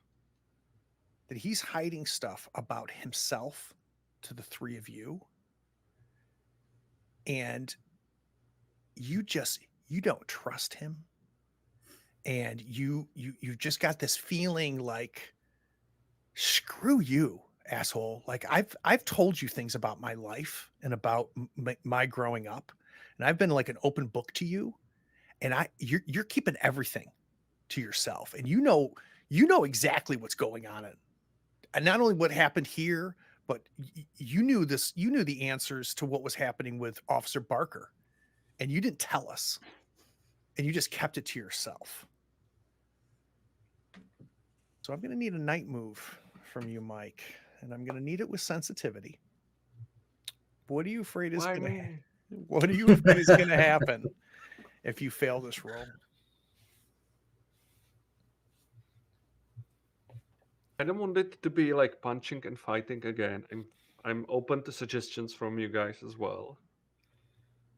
Because I feel like the aggression would not be fitting, considering all the things that happen would not be fitting. I don't know. You have a now. history of punching people.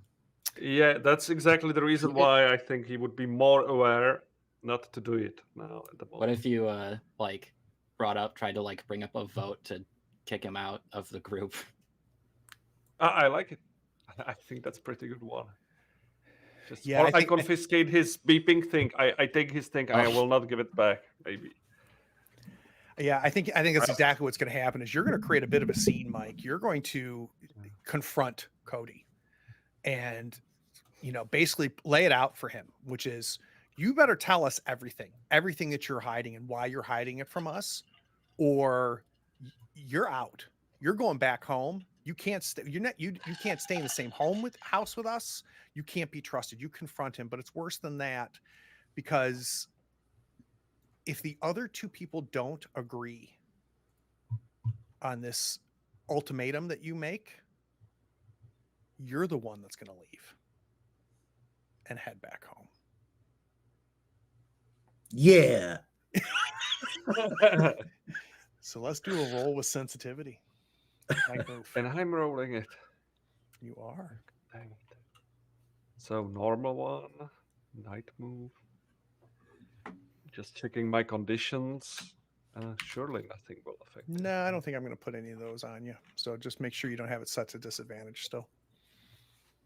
This will be just a straight roll. When I clicked it, so there's one thing. I turned a key.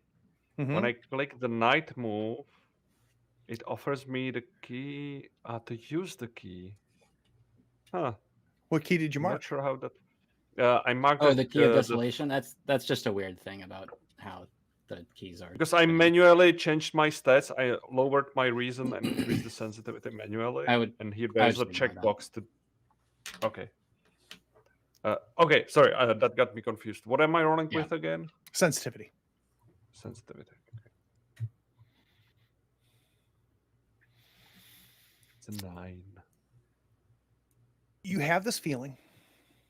You have this urge to confront Cody, but you don't. And I need to understand why. Maybe it's the moment that I put the things together. Maybe like the tipsiness is wearing off already as well. So Mike starts to feel like more. He starts to feel more his common sense, and he realizes, wait a minute, this is exactly what happened to Richard and Cody back there when they almost seemed to argue, but something stopped No, that never them and happened. Oh, that's true. Yeah, That's Cody true. kept that to himself. So you have not seen this. But it is as well as you know that the world is round and the sun rises. You know Cody's been hiding stuff. And you have an urge to confront him, but you don't. I think I realized that Cody is just maybe insecure about his ghost stuff. That's probably it, and I don't want to confront him right here, right now. Maybe we talk about it later, and just forget about that thought and keep it for maybe before we watch the tapes. Go ahead and add a condition. Don't trust Cody. Perfect. Don't believe his lies. Oh,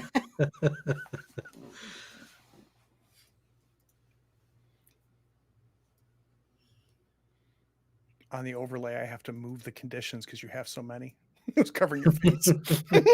Yeah, you're missing the upset stomach as well that you gave me before. Oh, that's right. That's right. I'm done for, right? One more.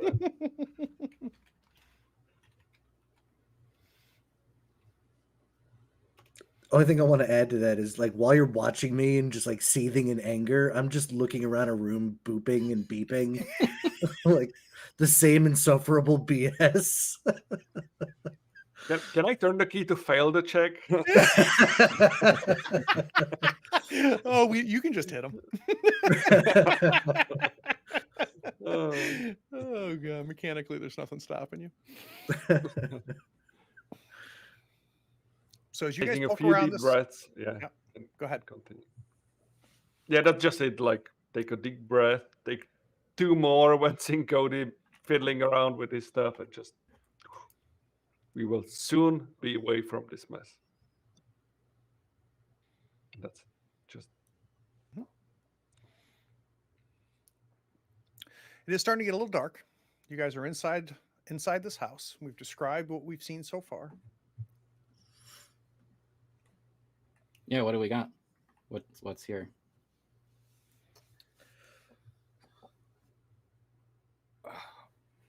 I want to go check out the living room with one chair. There's obviously something weird going on, and make my way into the garage. You're going to go out to the garage? Yeah. So you go out to the garage, and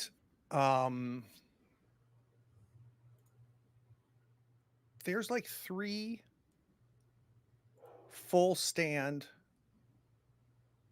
video game machines. There's a Pac-Man machine, a Miss Pac-Man machine, and a Pac-Man Junior.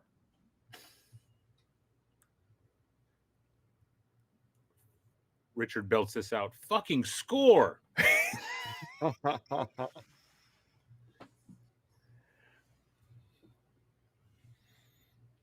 they work? And yeah, I run to Richard since he shouted this out, and we're each in our corner. So, what did you find? What? There's an arcade back here. Up here. In here. In here. Over. There's an arcade. I'm looking for power. Okay. Is there a power strip or something to flick Yeah, they're these all on? plugged into the same power strip, but the power strip is not plugged into the wall. Mm, Plug it in. yeah, I'm plugging it in.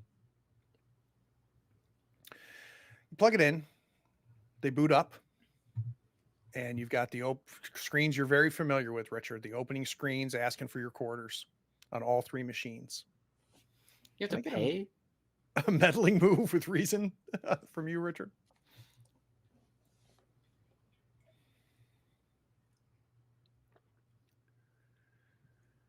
Damn, you guys are scoring on this. Richard, you realize that all you have to do is hit the first player button, and it's going to go ahead and let you start playing, right? Even though it's asking for quarters. There's a lot of these home machines that bypasses the quarter thing, and you can see, you looking down on the machine, you can see there's tape over each of the inputs for the quarters. Which of the three games are you going to play? Which one do you go to? I go to the Miss Pac-Man. And for a minute, Richard doesn't think about anything else. He is tunnel visioned on that arcade. Nobody else exists. We're not at a murder house right now. I am in my element. So you start playing Miss Pac-Man. It sounds like, Mike, you're there too. Yeah, Mike will go to one of the arcades as well, to the Pac-Man Junior, or what was that one? Because he knows Mrs. Pac-Man, but not this one. It's strange. So, yeah, I go to the Pac-Man Junior. So Mike and Richard are playing video games, playing arcade games in the garage. Richard, you're again super familiar with this, right? You own an arcade, and you have worked on these machines, you have maintained these machines, and as you're playing, like, something keeps catching your eye out of the corner of your eye, but you're trying to pay attention, right, to keep Miss Pac-Man alive as she's going through the maze. You're already on board 4. You've got the patterns memorized. Finally, you can't help yourself, and you look up, and you know how the arcade machines have like the little hood at the top, right, where it has the banner on it. And as you look up, you hear the "Boop, boop, boop, boop, boop, boop," as Miss Pac-Man gets eaten by a ghost, and you see a tiny microphone with black electrical tape taped to the top of the inside of this hood on the Miss Pac-Man machine. And the wire runs into behind the screen.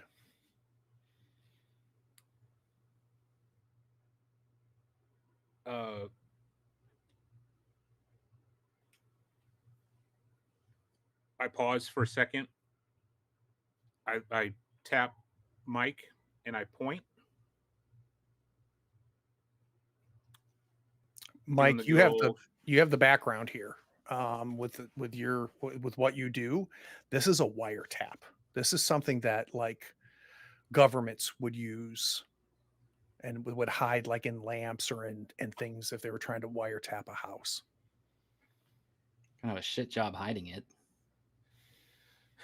I will write it down on the paper that, like, just be silent. It's they are listening to us, and I write it on a piece of note and just show it to Richard. So that's your 8th clue, which is a wiretap found in the home.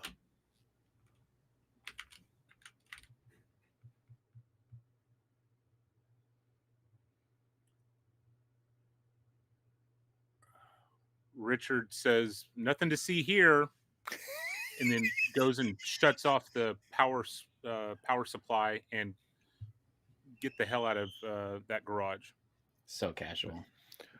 I have Where do we one thing find- just to Yeah, one please. small scene with the Pac-Man Junior. As usually, like, when you're not playing the arcade, there's like a from time to time a demo from the game that, like, lures you in, and it shows the Pac-Man Junior game. But on the third loop of the demo, it suddenly shows Duck Hunt game, like where you shoot the ducks. And there's the part where the duck falls down, and there's a dog that picks it up and pops his head out from the field, and the dog is you know what? Jesus. The dog has a face of our favorite dog, Oh, Officer it's a hound dog. It's Officer Barker that grabs the dead Barker. duck and takes him off to the side. That's amazing. And when I hit like the joystick on the arcade, like to do, is this really happening? There continues the demo of Pac-Man Junior, as probably it was there before. So as Richard and Mike head back out of the garage, where are we finding Gerard and Cody as those guys are playing arcade games in the garage? I was watching Mike play. I was just enjoying watching him in Oh, his okay. element. But I did notice when he, like in between rounds, when it shows like the high scores, the high scored was PEPP.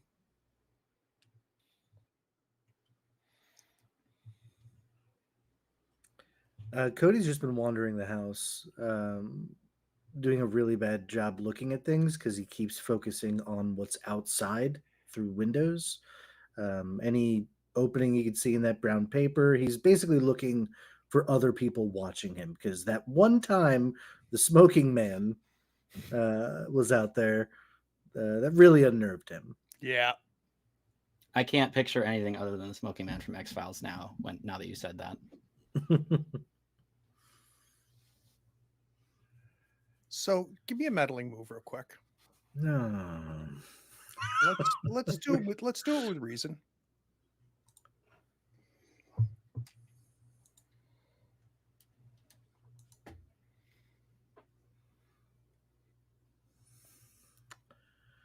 Okay.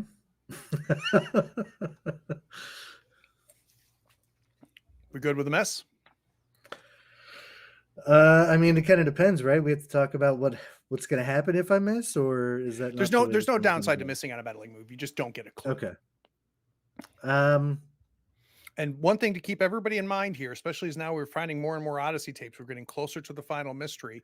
Keep in mind that these keys are your hit points, right? Right. If you mark all your keys, you are taken out of the game.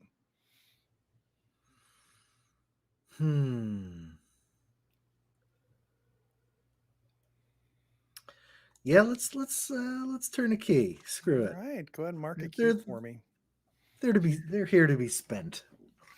So as you've been poking around, Cody, while the rest of the kids are in the garage playing video games, you go into this living room where we found these two chairs, one facing a television and kind of like a lazy boy, and another one is a folding chair, but it's got like a craft table. And as we said, they obviously aren't facing each other, so whoever was sitting at this craft table would not be facing the TV nor facing the other person in the living room. You have all the boxes still unpacked on the far wall for this living room as well. Next to, like, on the arm of the lazy boy, there's a newspaper. And you grab the newspaper and you immediately recognize that the newspaper's like 8 years old. You look at the date and it's not closed to just the front page. It's opened and folded backwards to like page 5. And on page 5, you see an article reporting on the Playa Morado project, breaking ground, and how it was built on a decommissioned military site. So it says, brand new development, and it is so and so Realty buys the land from the U.S. government.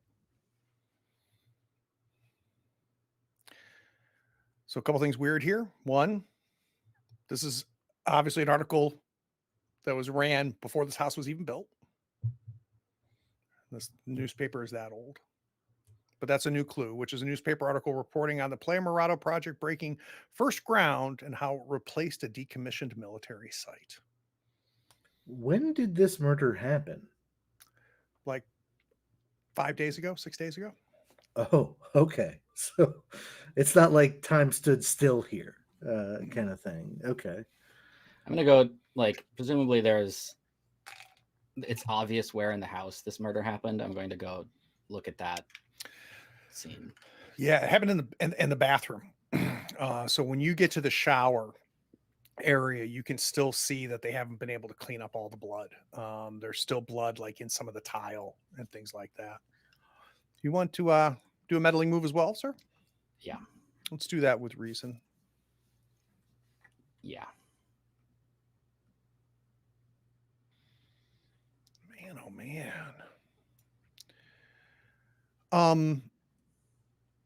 As you walk in, Gerard, you're seeing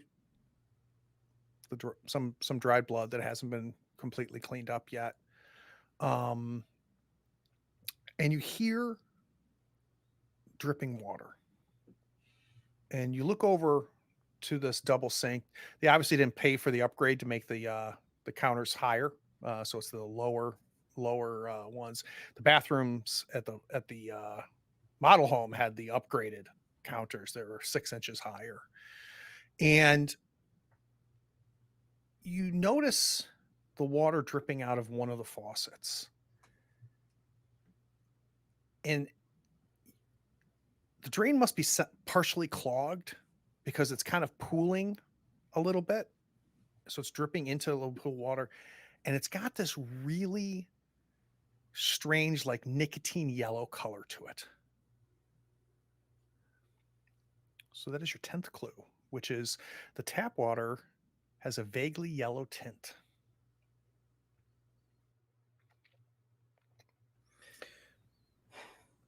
I try to close the thing so it's not dripping. And it does, it stops. And then I take 2 steps out, and I stop, and I go back, and I grab like a paper towel or something and wipe off the handle where I touched it. Smart. As that's happening, Cody's not quite shouting, but yelling across the entire house, not knowing that this whole place is tapped, talking about this newspaper clipping of guys. Did you know this was built on like a military camp? What is going on here? Am I right? I don't think we should be That would here explain anymore. why the government wanted this. And I'm talking normally, even though I previously said I'm sorry, what?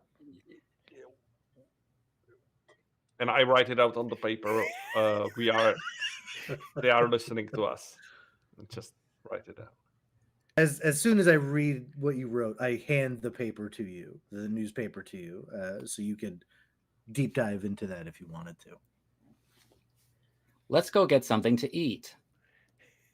I'm so hungry. We should go out and get something to eat. I don't know, guys. I'm I pretty nauseous agree. from outside. Oh, right. Yeah, I'm starving. Must leave now.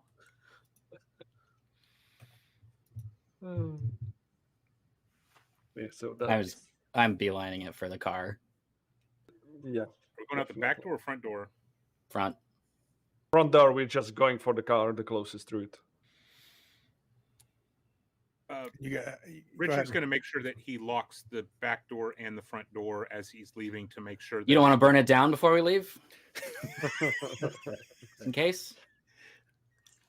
You and Mike? Last time I take your keys.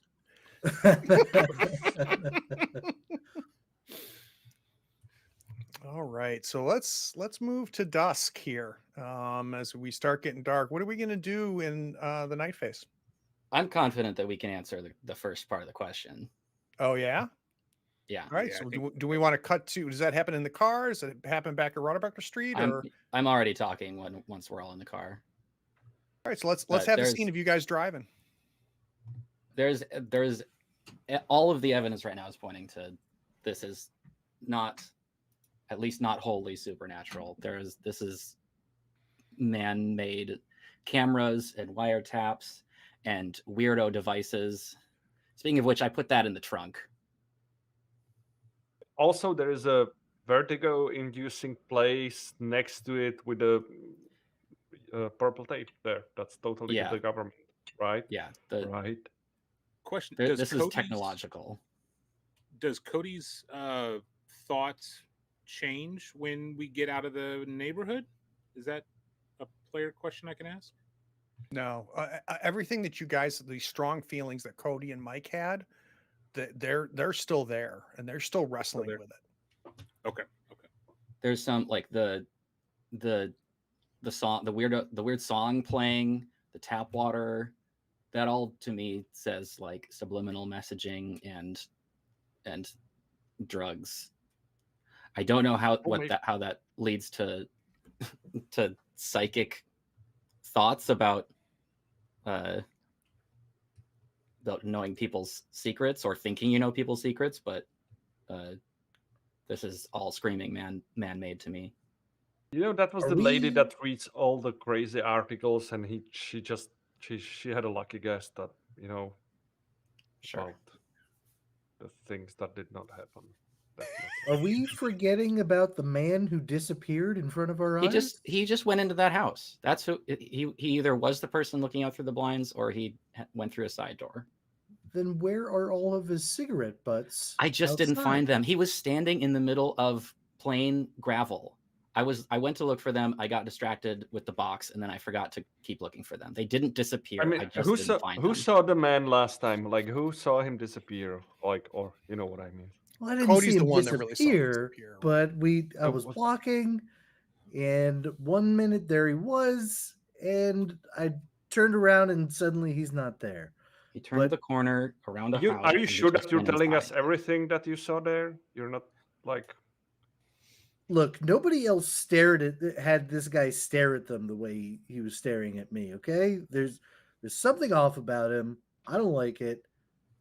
I think there's more here. I think. I'm not saying that nobody there's not else, anything. Nobody else saw what Cody saw. Just just putting it out there. We all saw the guy. Yeah, well, did you saw him disappear? I was only a few steps behind him. I don't. But if this was all supernatural, why is there buried military tech and wiretaps and all these other things? Maybe it's a black site thing where the military or the government found something supernatural, i.e., that isn't explained by current science and is studying it or trying to trigger it to understand it or something. All I know is that like there might be a supernatural quote unquote element to it, but why would the government sell it then to the developer, right, of that place? If there was maybe something... they needed they probably needed guinea pigs.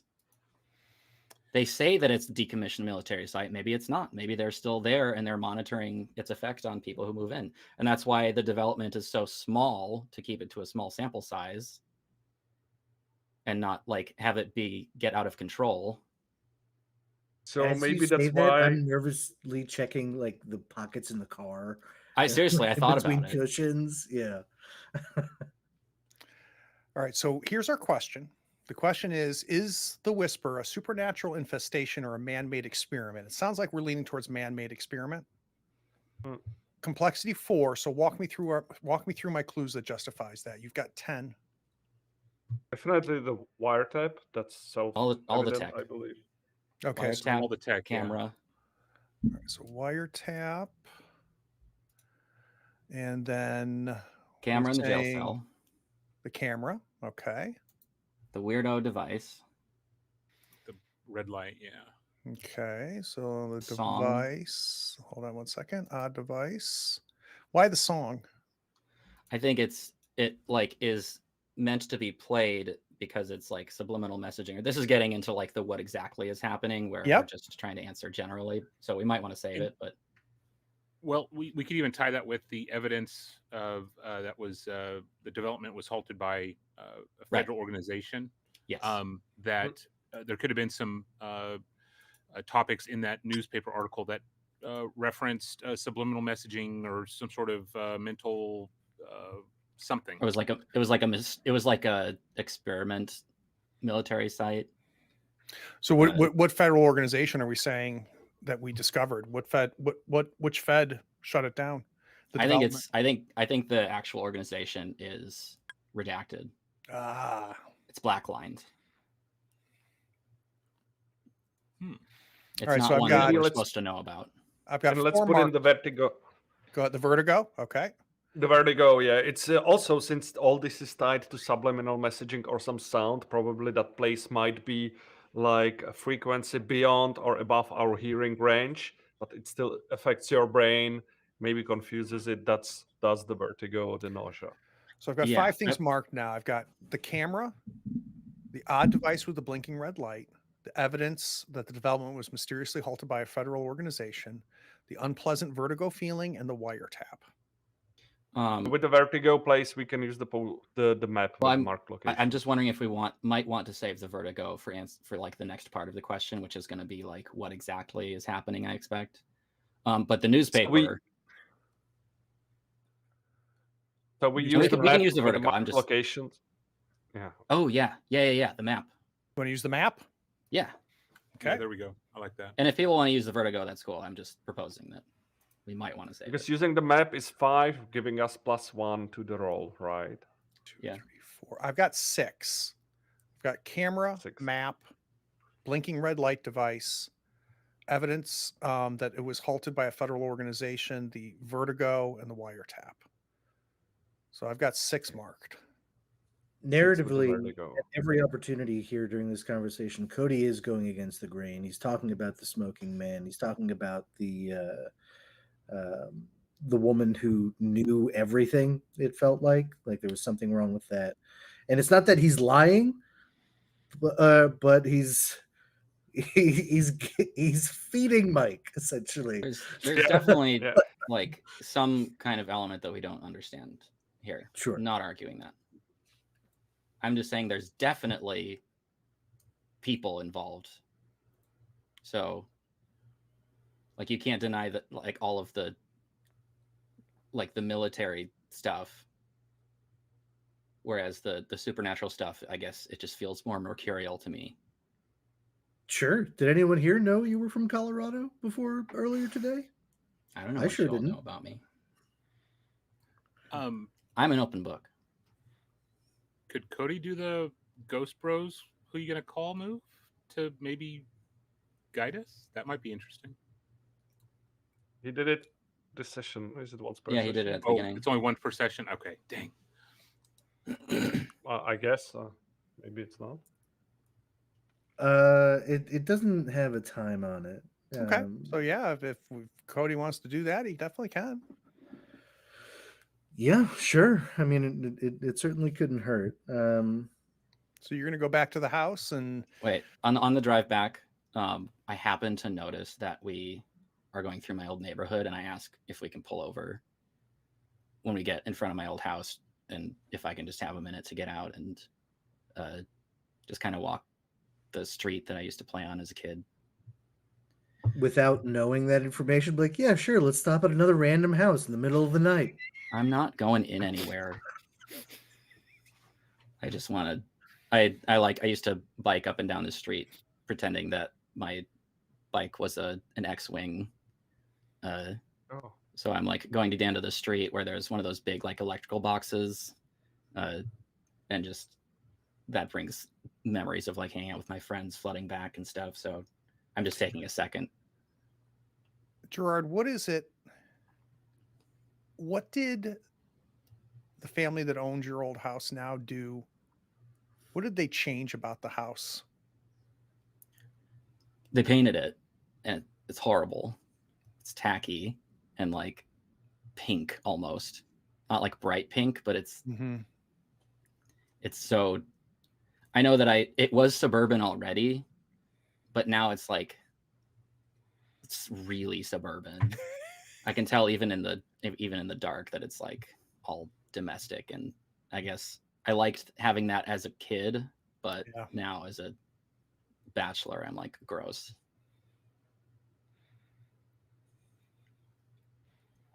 All right, we can go. All right, let's cut to you guys getting back home. Cody, you want to go ahead and do your move? Yeah, first thing, I'd open up the laptop and ask some questions about the cul-de-sac specifically, and anything I could find out about that. So, Eddie776 sends you a DM. And in the DM, there's a zip file. I should scan this for viruses. Probably. Yeah.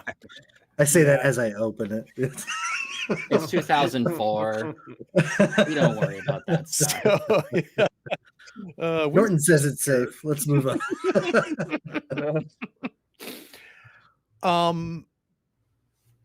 You find this person has collected evidence of a resident of Playa Morado that left town shortly before the strange events of the whispers started.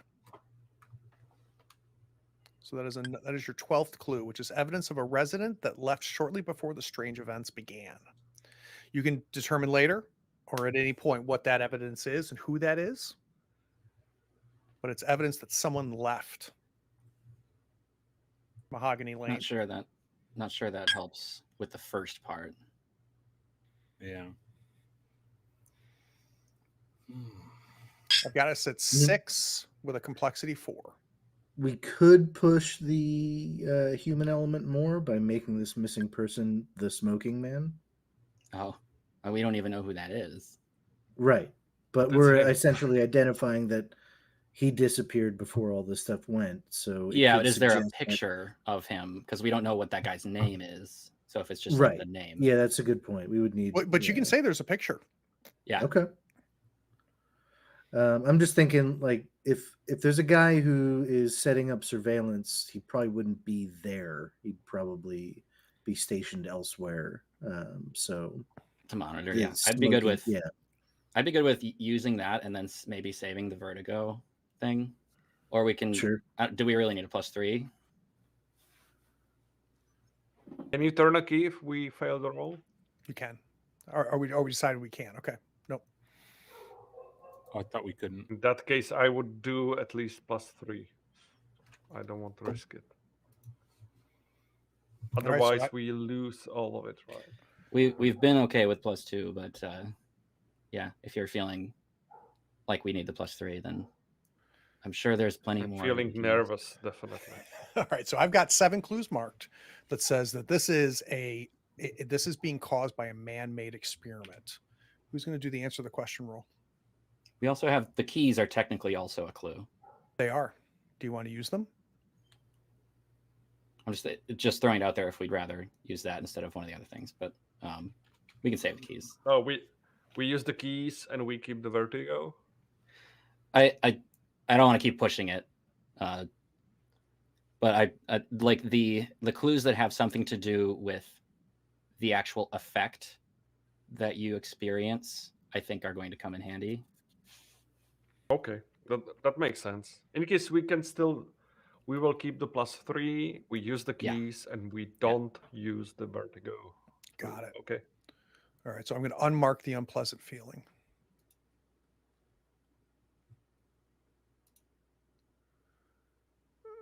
All right. Not it on the roll, by the way. Who's Not gonna it. I do did it? the last one. I'll do it. All right. Perfect. Okay. So this will be at a +3, Richard. So in the prompt, I put +3. And if you fail this, it's your fault, just like your parents' marriage. Wow. Or critical success. Ooh, sweet. I was looking forward to do this. Oh shit. We've never gotten a crit on a answer a question. Exactly. Oh So- no. Oh like yes. those words. Cody swings the Watkins. chair around from the laptop, and you give the last clue. And the 4 of you are just kind of laying it all out with each other, and you are 100% sure that this is a man-made experiment, and you've got evidence to prove that. There's no doubt in your mind. And it's a pretty intense conversation, I'm imagining, because maybe Cody keeps bringing up the supernatural and you guys keep shooting him down. Or maybe that last clue kind of pushed Cody over the edge and got him into the man-made experiment camp. But you're startled by the knock at the door.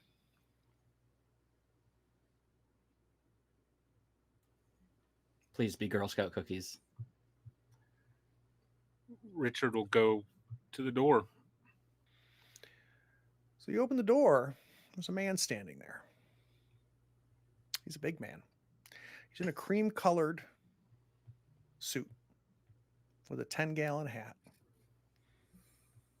He's got a broad jaw, a blonde mustache. He says, "Sorry to intrude on you there, son, but couldn't help but notice how old that car out front is."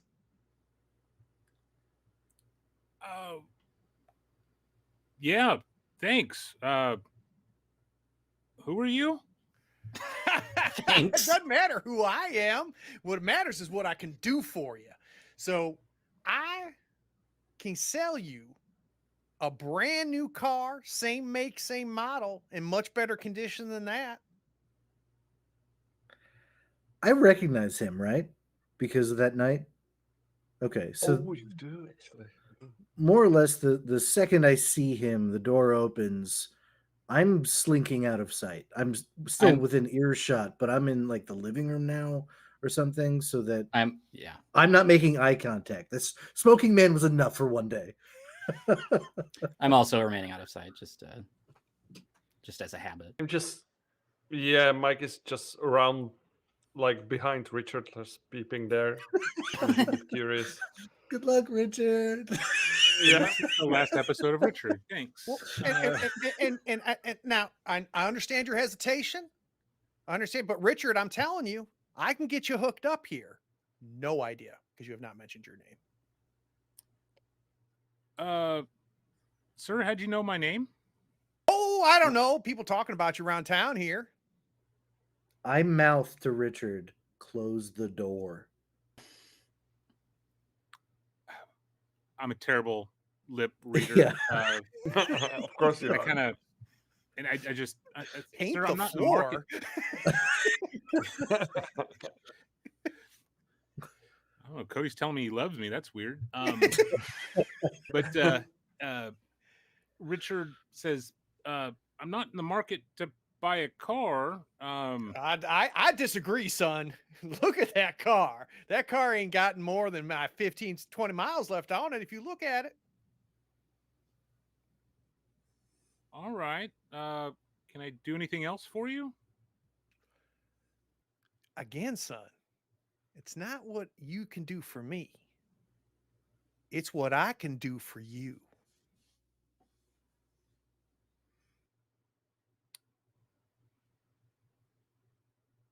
Look back at Mike. I will show you a note that it's that the guy at the door can't see, and it's saying it's the government, like with capitals written there. Like, just get rid of it. You always have that note in your pocket just in case. From now on, yes, It's a I wrote it. printout. As It's they a were card, like an talking, embossed Mike. card. Okay. Thank you for your time, but not interested, and I'll slowly start closing the door. He puts his foot in the door. Son, I ain't done talking to you. Where's that bat? Where did Mike put the bat? I think I need a night move from you, Richard. What are you afraid is going to happen if you fail this?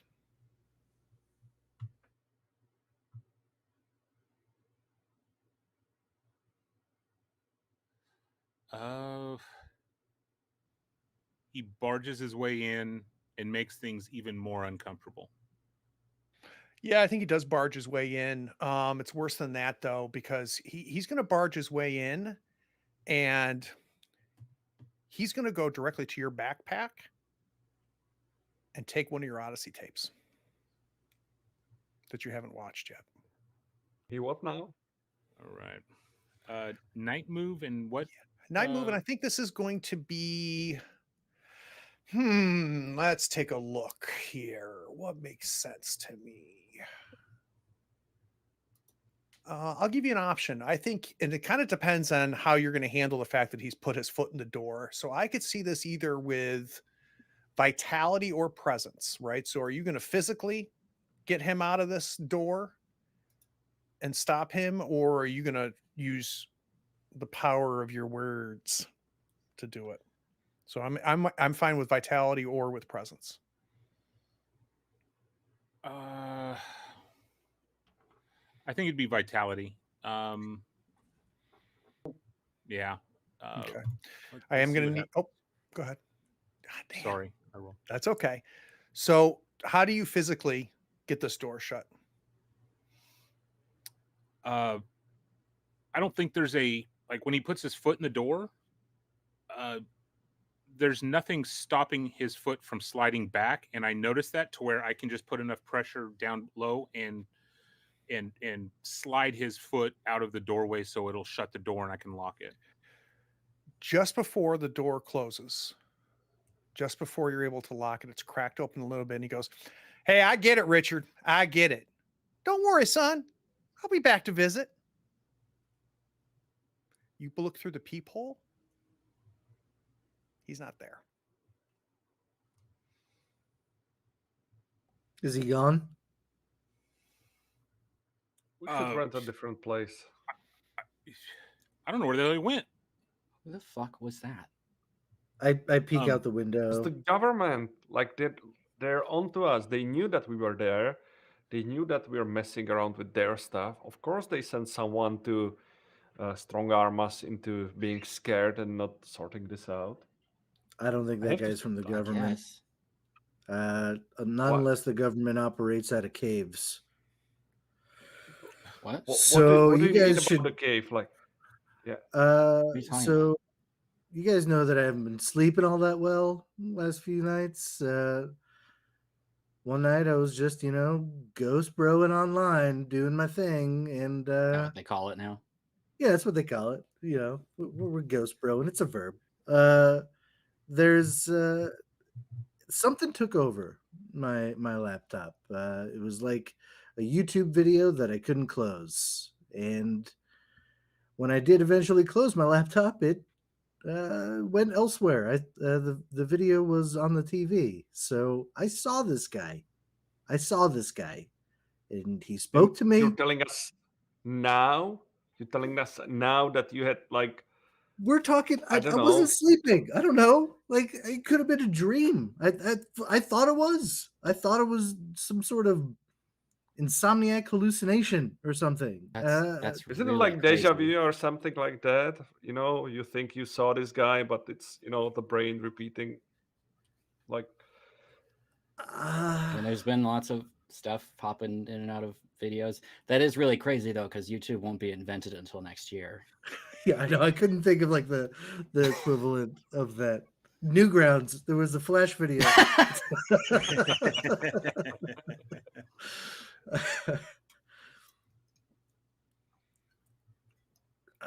I feel like I saw it.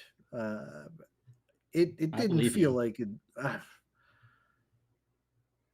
Anyway, That was It a was very right here. distinct man. How the hell did he know my name? And Cody, why didn't you tell me to close the door? I did. Remember when I mouthed close the door? That was close the door. Oh, yeah, okay. Son of a. Okay. we need to have a This guy knows code where for we these live. things. I mean, like not for this guy. We see this guy again, we are calling the cops immediately. One of us calls the cops, or all of us again, or who has a friend handsome here, right? That person should call the cops. Will do. I don't know. It's been a long day. Should we? Everybody's acting super weird all of a sudden. But yeah, I'm about spent for sussing out anything. Okay. Yeah, I'm not so exactly should we? excited about turning a TV on right now, considering I wasn't who's just trying to walk through. until you said it was called Gorilla Makeovers. I mean, I don't. That might cheer. Don't Like- get me wrong. I think Gerard does not know the spelling difference, so he is picturing Gorilla Makeover.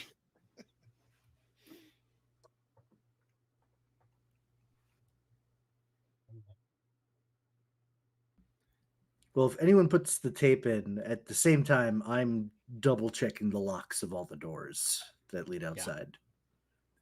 Cody, you take the front of half the house. I'm taking the back half of the house. We're locking this place up. Okay, I will just walk around as well. And as we are like walking around the place and locking the house, I will take my what's it called? I have voice activated audio recorder. Mm. So I will take one and hide it in Cody's room. So in case he says something during the night, I will have it recorded on the tape. Wow. I'm sure that Nice. won't terrify me later. Perfect. So it sounds like we're popping Gorilla Makeover 12, Pure White Pretext into I mean, that's just my the vote. What was the other one again? The musical adventures of something raccoon. Calamity Raccoon.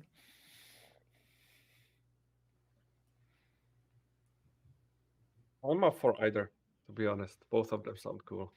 So we might as well do Gorilla Makeover. So Gerard, you pop it into the VCR. Everybody has their spot. We hit play. And we see this as an episode of Gorilla Makeover, which aired sporadically on TV Odyssey in the mid 80s. And it often would interrupt other programs. So you'd be watching TV Odyssey, and like halfway through the program, suddenly an episode of this would pop up. And it begins with a series of very disorienting cuts, shattered glass, a smooth red manicured hand clutching a hammer in a dimly lit room, garbled speech over a black screen before opening on the show's two nameless hosts, faces just inches away from the camera. They are precise plastic beauties with completely vacant eyes, and they are caked in makeup. Their teased hair almost fills the frame, as using breathy whispers, they introduce this episode's makeover candidate, a housewife named Gracie Richards. "We're here tonight," one of the hosts says, "because every woman has inner beauty just waiting to come out.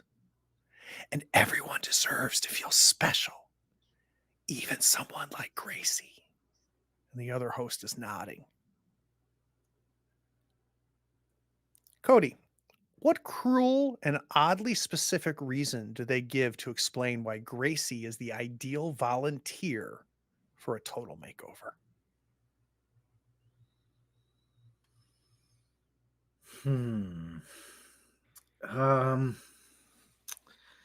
You know, we're in the desert. I'm gonna say she's got extremely dry skin, and you could even see it like on her scalp, in her hair, on her cheeks. Sunburned, dry skin, almost eczema, sort of something going on. So the other hostess goes, "I agree. I completely agree. Look at her skin. Her skin wants that beauty to come out. It's cracking. Can you see it? It wants to come out." The host stepped back from the camera, revealing Grace's living room. And Gracie herself is sitting still in a swivel chair center frame. Richard, how do we know that the hosts have invaded Gracie's home and that she's being held against her will?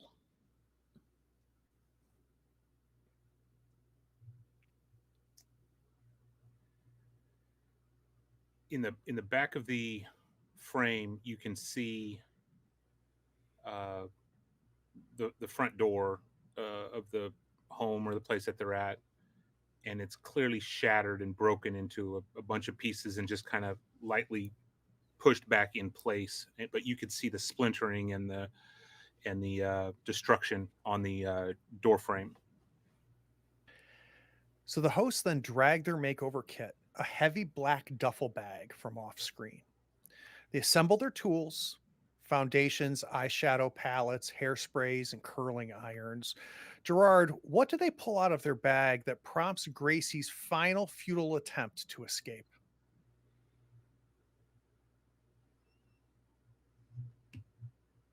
Can't hear you, buddy. I'm muted. they've got first they pull out a pair of scissors, like it's gonna be like hair trimming scissors, but then after that they pull out like a big pair of like garden shears that they're, well, I guess we'll find out what they're planning to do with it. And that's when I think you fully realize that Gracie has been duct taped to this chair across her chest and across her arms. The tape cuts to the final moments of the episode. Gracie is turned away from the viewer, and the hosts beam as they spin her towards the camera for the big reveal.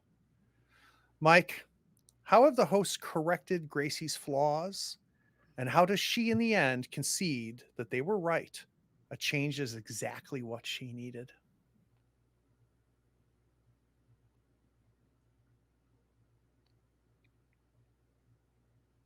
Is they spin her around to do the reveal. They spin her like one full circle, like just like for the fun of it. They spin her fully, and then as the face starts revealing, like a close up on the camera, probably roughly how I am framed here, you can see that all of her face is like caked so much, like in makeup. It's covering all of her features. So you can only see, instead of the eyes, it's like covered just with skin. You don't see the nostrils, you don't see the mouth, and everything is like one, just flesh, just her skin, perfect skin, of course, covering her whole face, but no ears, no hair, just a bald circle of a head. The tape cuts out, and I'm imagining somebody, maybe Gerard, stands up to stop it, right? And Wait, as you're about to hit, go ahead, can I please. do one? Yeah. The how does she concede part, since she doesn't have a mouth or eyes or anything? She lifts a hand and like waves to the camera, like she's part of it now. As you go to stop the camera or stop the VCR, you realize that the static flashes up to another image. It's one Cody's somewhat familiar with.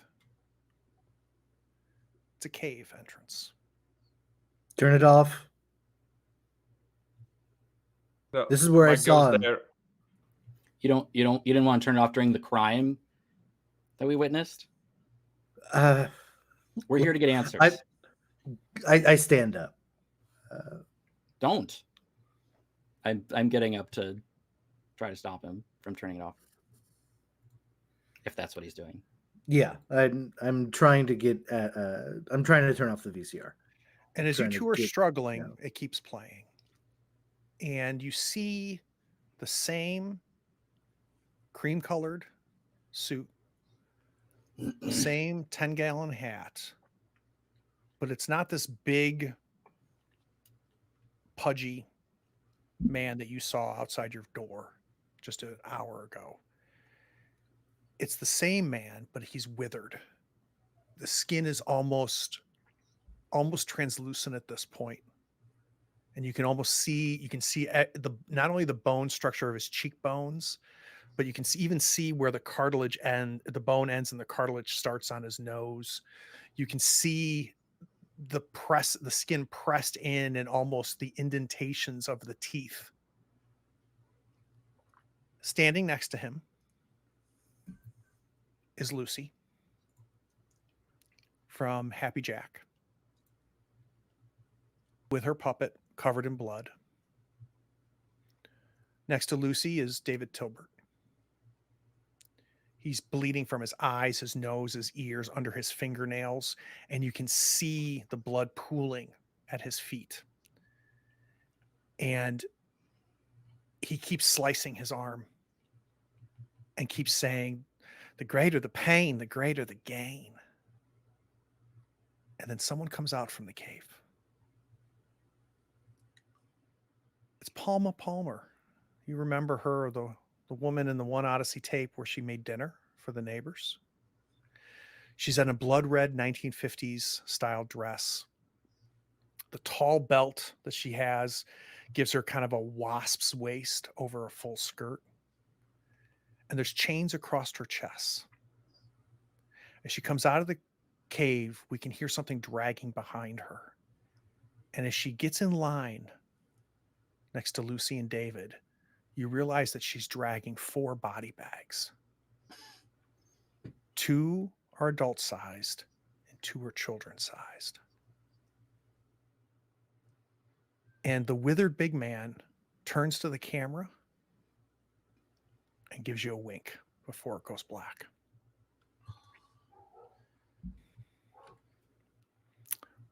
We are going to go to credits and be back on the other side.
These goobers are what I was picturing at first when you started that tape. With the All right, we are back. We got a lot of things to cover. One, I was reminded I did not give you the opportunity, which is another question. So you've answered the first question, which is the Whisper a supernatural infestation or a man-made experiment? We have determined it is definitely a man-made experiment. So the next question, also complexity 4, is if it's an experiment, where is it operating from and why? So it's complexity 4. Where is this experiment operating from and why? I think I also had like 75 keys turned during this episode. So who wants to start? I've got 2 All turned. right. I don't know how What many. 2 did you turn? A flashback showing how you were an outsider among your school peers, and a flashback to when you first discovered TV Odyssey. And I'm going to tie them both into the same big scene in my past that I alluded to with my secret. Only one is the beginning part of it and one's the end of it. So the outsider, imagine a stuck school bus in a monsoon. It's monsoons in New Mexico. Can't get anywhere. Bus is full of football kids. And here I am, the running back, kind of new kid in class. And in the back of the bus are a bunch of people playing dice. They're just wasting time, having a good time, and all you see is me turn around, and then the star on the team said, turn around, new kid, that sort of thing. And Dick.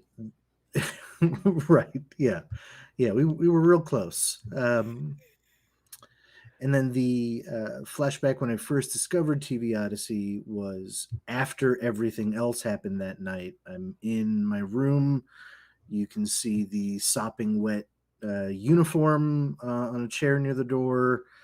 And I'm just exhausted, defeated on my bed, flip open the TV for the first time and find TV Odyssey, and it's this strange escape. It's the first thing that first time that day I was able to separate from everything else that happened that day. I couldn't even tell you what I watched. It was just enough strangeness to let me forget. I thought you were saying Strange Escape was the title of the program you were watching. No, Stranger Escape. Copyright. So, Who else owes me a key? I turned a key as well, but I did a key of desolation, so I lowered my reason by 1 and increased my sensitivity by 1. Excellent. Richard? Yeah, I did the same. I did the Fathomless Well on the Key of Desolation, except when I leveled up last session, I took This Is Your Brain, which allows me to take the Fathomless Well, but do not decrease my reason. So I was able to gain the benefit of it. Yeah. Very nice. Very, very nice. All right, let's well, I also go turned a key. Oh, geez, I God. was get another Everybody second there. What did you turn? I turned the Key of Dungeoneering. Flashback to a time that I engaged in a dangerous activity as a child, hoped my parents would never hear about. I think one of those summers when I was riding my bike around, I was confronted by the neighborhood bully. Maybe actually like a trio of them. Not that they'd need it because I was a small child. And they kind of like held me down and like took my shoes and did the thing where you throw them over a power line.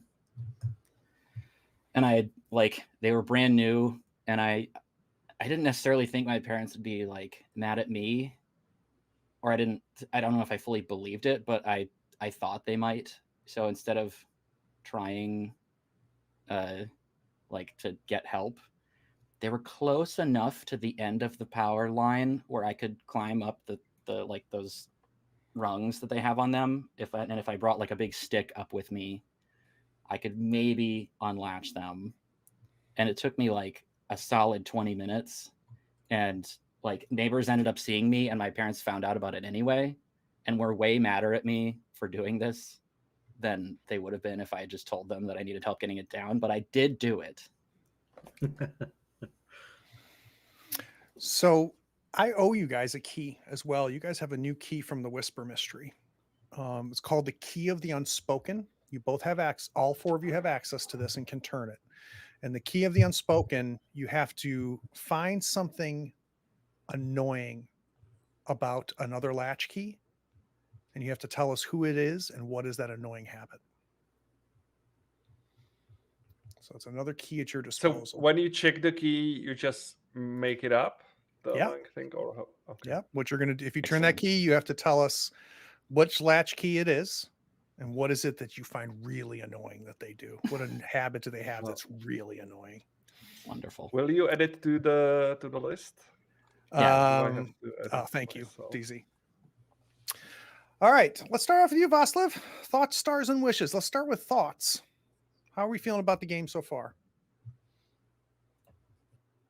What I loved about the session, there was so much engagement on the storytelling. You did a lot of prompting to describing the scene, but I think we re-rolled several times. We just made it our own, and I think this was by far the most like combination of each of us telling a story, be it the description, being something we completely made up, or being in the end here now when we turned quite a few keys, so we heard several backstories. So there was a lot of hints on the backgrounds of our characters. This was by far the most unwrapping what's in the brains of the characters we are playing, as we all were discovering them and putting the ideas what trauma they went through when they were kids. Yeah, I think we're slowly really seeing the promise of the game. If you go back to episode 1, I said one of the promises is that we're going to learn about the traumas that each of you experienced as children, and I think that's really starting to get revealed. So I'm with you completely. Let's talk XP. Which ones did you mark, and did you get any of them? I believe I did. So let me check. So resolve a mystery. We did not. We answered one. Yeah, let loose for once. Yeah, we so answered resolving mystery. So that's answering one question. Is the mystery? Yep, you answered a question. Okay. Yep. So that's answering a question. I have cut loose for once with the whiskey scene, and Mhm. get signal from the other side, which was the Pac-Man turning into the dog hunt with the dog. Perfect. Really good. Officer Barker. Yeah, that was Really really good. good. That was really good. So All that right, go ahead. yeah, so that puts me to the next level. So I will have to think about what to pick then. Beautiful. All right, Vaslav, what are you wishing for here in the upcoming sessions? We are now in the downhill on public access. So, what are you wishing for as we start to get closer to wrapping things up? I'm wishing for that we find some kind of, how to say, the kryptonite, or some like some tool, weapon, or something that we unravel, that it's not complete, that we will not be completely hopeless, but there will be a hint that we can do something about it, and it makes sense that we try to do it. So maybe a little bit more direction and a little bit of hope. A little bit of hope, yeah. Kyle, thoughts, stars, and wishes. Let's do your XP first. Did you mark anything? Let's see. I got get a signal from the other side, be vulnerable to someone, and reconnect with Deep Lake. I'm not sure if I really accomplished any of that, and that's all right. You do get an XP for answering a question, though. Yeah. So that's plenty. Sure, the other ones, by the way. You once weren't again. vulnerable at any point? Seems generally paranoid. Yeah, that's just kind of like the stable line, though, right? So vulnerable, I got to dip somewhere, and I didn't feel like there was anything excessive there. Just normal, everyday doubt from Cody. You know? So, thoughts, stars, and wishes. How you feeling, Kyle? Oh, I'm loving where this is headed.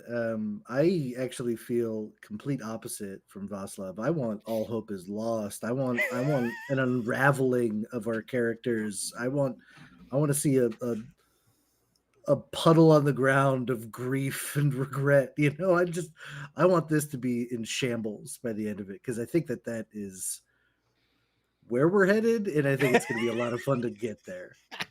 You know what's the best shambles? If you know that there was this one chance you could do something about it, but it goes to Right, hell. yeah, dangle the Yeah. hope by all means, but that thing is like 3 miles in the sky. Good luck. And as far as stars this week, I gotta say it goes to Vaslav for the whiskey cigar scene. that was really I good. think that just I'm gonna remember that tomorrow. I'm just gonna think about that moment. So I thought that was really powerful and human. Like, it felt Yep. so natural to this secret being revealed so nonchalantly. It just shattered his world. Yep. I loved it. Nick, XP. Yeah. So resolve a mystery, and then cut loose for once. I decided to lean in on the arcades at the house, and let that be a moment. Um, the signal from the other side, I didn't quite land that too well. I forgot that the big man hadn't come into my world yet, my character's world yet, and so when I threw the 10-gallon hat out there, it was Oh, that's you mark lost it. at least my character. No, mark it. Definitely Okay. mark it. That's I'll a take it. I'm signal not from gonna the argue other on that side. one. Yeah. Gotcha. I Okay. didn't And then, even register that. and then the be vulnerable. I didn't get a chance to really. Almost did with Cody. But yeah. So How about thoughts, stars, and wishes? Where are you, Nick? thoughts. I loved this episode. I felt like we ramped the social side of things so well with your simple new addition of tell me a secret. That I love that from the get go. And uh, although you don't like this, I was going to call you the star on this because you've managed to make something that's already amazing even greater. Like that just really sold it for me. Like, holy, Mm. this is amazing. I loved every one of those moments, and every time we went into a new scene, I'm sitting there going, I hope we get another, tell me a secret, because I want something to happen. But I love how it's ramping up. Yeah, that's a part of this whisper mystery, which I just thought was really cool. Like it gives the keeper this move of tell me secret, and then I get the ability then to incorporate it into this idea that this whisper is divulging secrets about other people. It's really it is really cool. I love how it landed. Yeah, Like it hit I enjoyed watching Kyle's face every time I said tell me a secret. I was so unnerving. I was gripping my seat, waiting for someone to just spill their guts. right. It was And great. it kind of reminds me of like the Doom Clock or the Web World weird webscapes, like that impending, like, oh my God, is something bad going to happen with this? As opposed to just nonchalantly investigating and slowly progressing. This really ramped, and I loved it. Uh, it hit on all cylinders for me. But I think we can agree that Vaslav, my God, you killed it tonight for you. Sorry. The little quips with the no trust with Cody thing was beautiful. Like Yeah, I love just how you being able extended to that. just it was wonderful. And then the details when you were adding to the environment were just so spot on and so appropriate, but in the same like weirdness that public access is. So I think you just nailed it this week, Vaslav. And then my wish is I want more of these secrets or these more like wild cards. Like throw some more asterisks at us because that really, I mean, it threw us for a loop out the gate, and everybody rolled with it beautifully. And I loved that so much that I'm hoping that it continues whether we finish Whisper or not. DZ XP. Oh, you know it. Resolve a mystery. We should change that to say answer a question because that's what it really is. Get a signal. The high score on the arcade machine was from Pepper. Yep. That was really nice, by the way. Yeah, it was pales in comparison to the duck hunt thing. My God, that is a good one. But it reminded me. That reminded me to do signal, and also Vaslav cutting loose for once also reminded me that I had not even marked my dawn questions. So I went and I did that immediately. So those two were be vulnerable with someone. I tried to sneak that in after his by saying that I was scared too. Yep. But that we would be okay. And then the reconnect with Deep Lake when we went to my old neighborhood. Love it. Love it. So that's 4.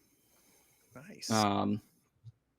Yeah, the game's wrapping up. I'm gonna be a broken record here, but I also want more of the interpersonal conflict between us, and I'm glad that I got to have a little bit of it when I got to stop Cody from turning the VCR off and physically scuffling. I'm sure that I would not actually be able to hold him back for long, but it was long enough to see the tape. Yeah. I would help you with Cody. I think Mike would help you with Cody. Good. I was ready to jump in. Yeah. I think everybody's doing a really good job of showing the fraying that's starting to happen to each of your characters. I think you guys are really doing a good job of stopping as a player, stopping and going, let's think about what my character's been through since we got here at Deep Lake, and what does that mean? And revealing that to each other is just top notch. Yeah, and not even being able to hold it together when the lady, whatever her name is just walking in and just like saying shit to us. For Star, I know it's already been said, but Vaslav, my favorite part was that you kept the distrust going. It wasn't just a thing that like we resolved and then we kind of went back to being all buddy, like you were still on it for the rest of the session, which I think will remind us that these whatever we're doing with the Whisper is going to have longer term implications than just being able to walk out of the area of effect.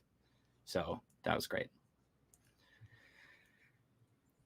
Yeah, I think I'm going to hedge my bets on whether we're heading towards certain doom or finding the secret to beating everything. I want to not know up until the end which it's going to be. So I want it to be, it could go either way. All right, guys. Love you, mean it. We are scheduled again, I think, in 2 weeks to return here. I thought we had a break here Oh, do we have a break?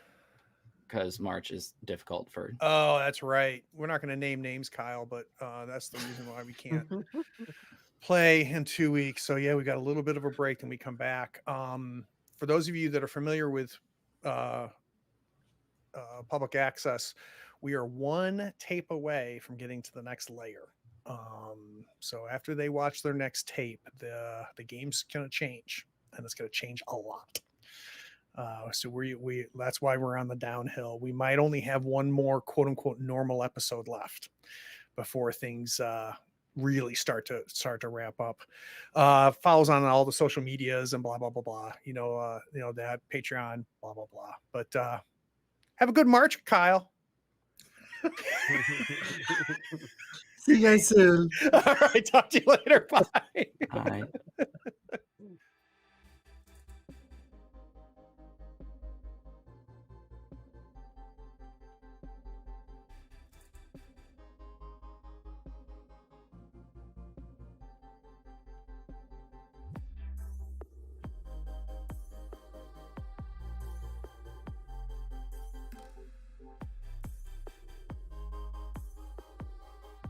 Howdy, friends. Thank you for watching. All our content is archived and organized in playlists on the Third Floor Wars YouTube channel. Check it out. And if you could like, follow, subscribe, and even set your notifications to this channel on YouTube and Twitch, we'd appreciate it, and it'll make sure that you catch all of our content. I talk with creators, designers, and experts across the gaming landscape in every episode of our podcast, Tabletop Talk. Open up your favorite podcatcher and search for Tabletop Talk from Third Floor Wars. Support your creators. They make the content you love, and it's your support that makes it happen. If you want to help us, go to Third Floor Wars on patreon.com, and you can help us for as little as $1 a month. Thanks again. We'll see you next time. Take care.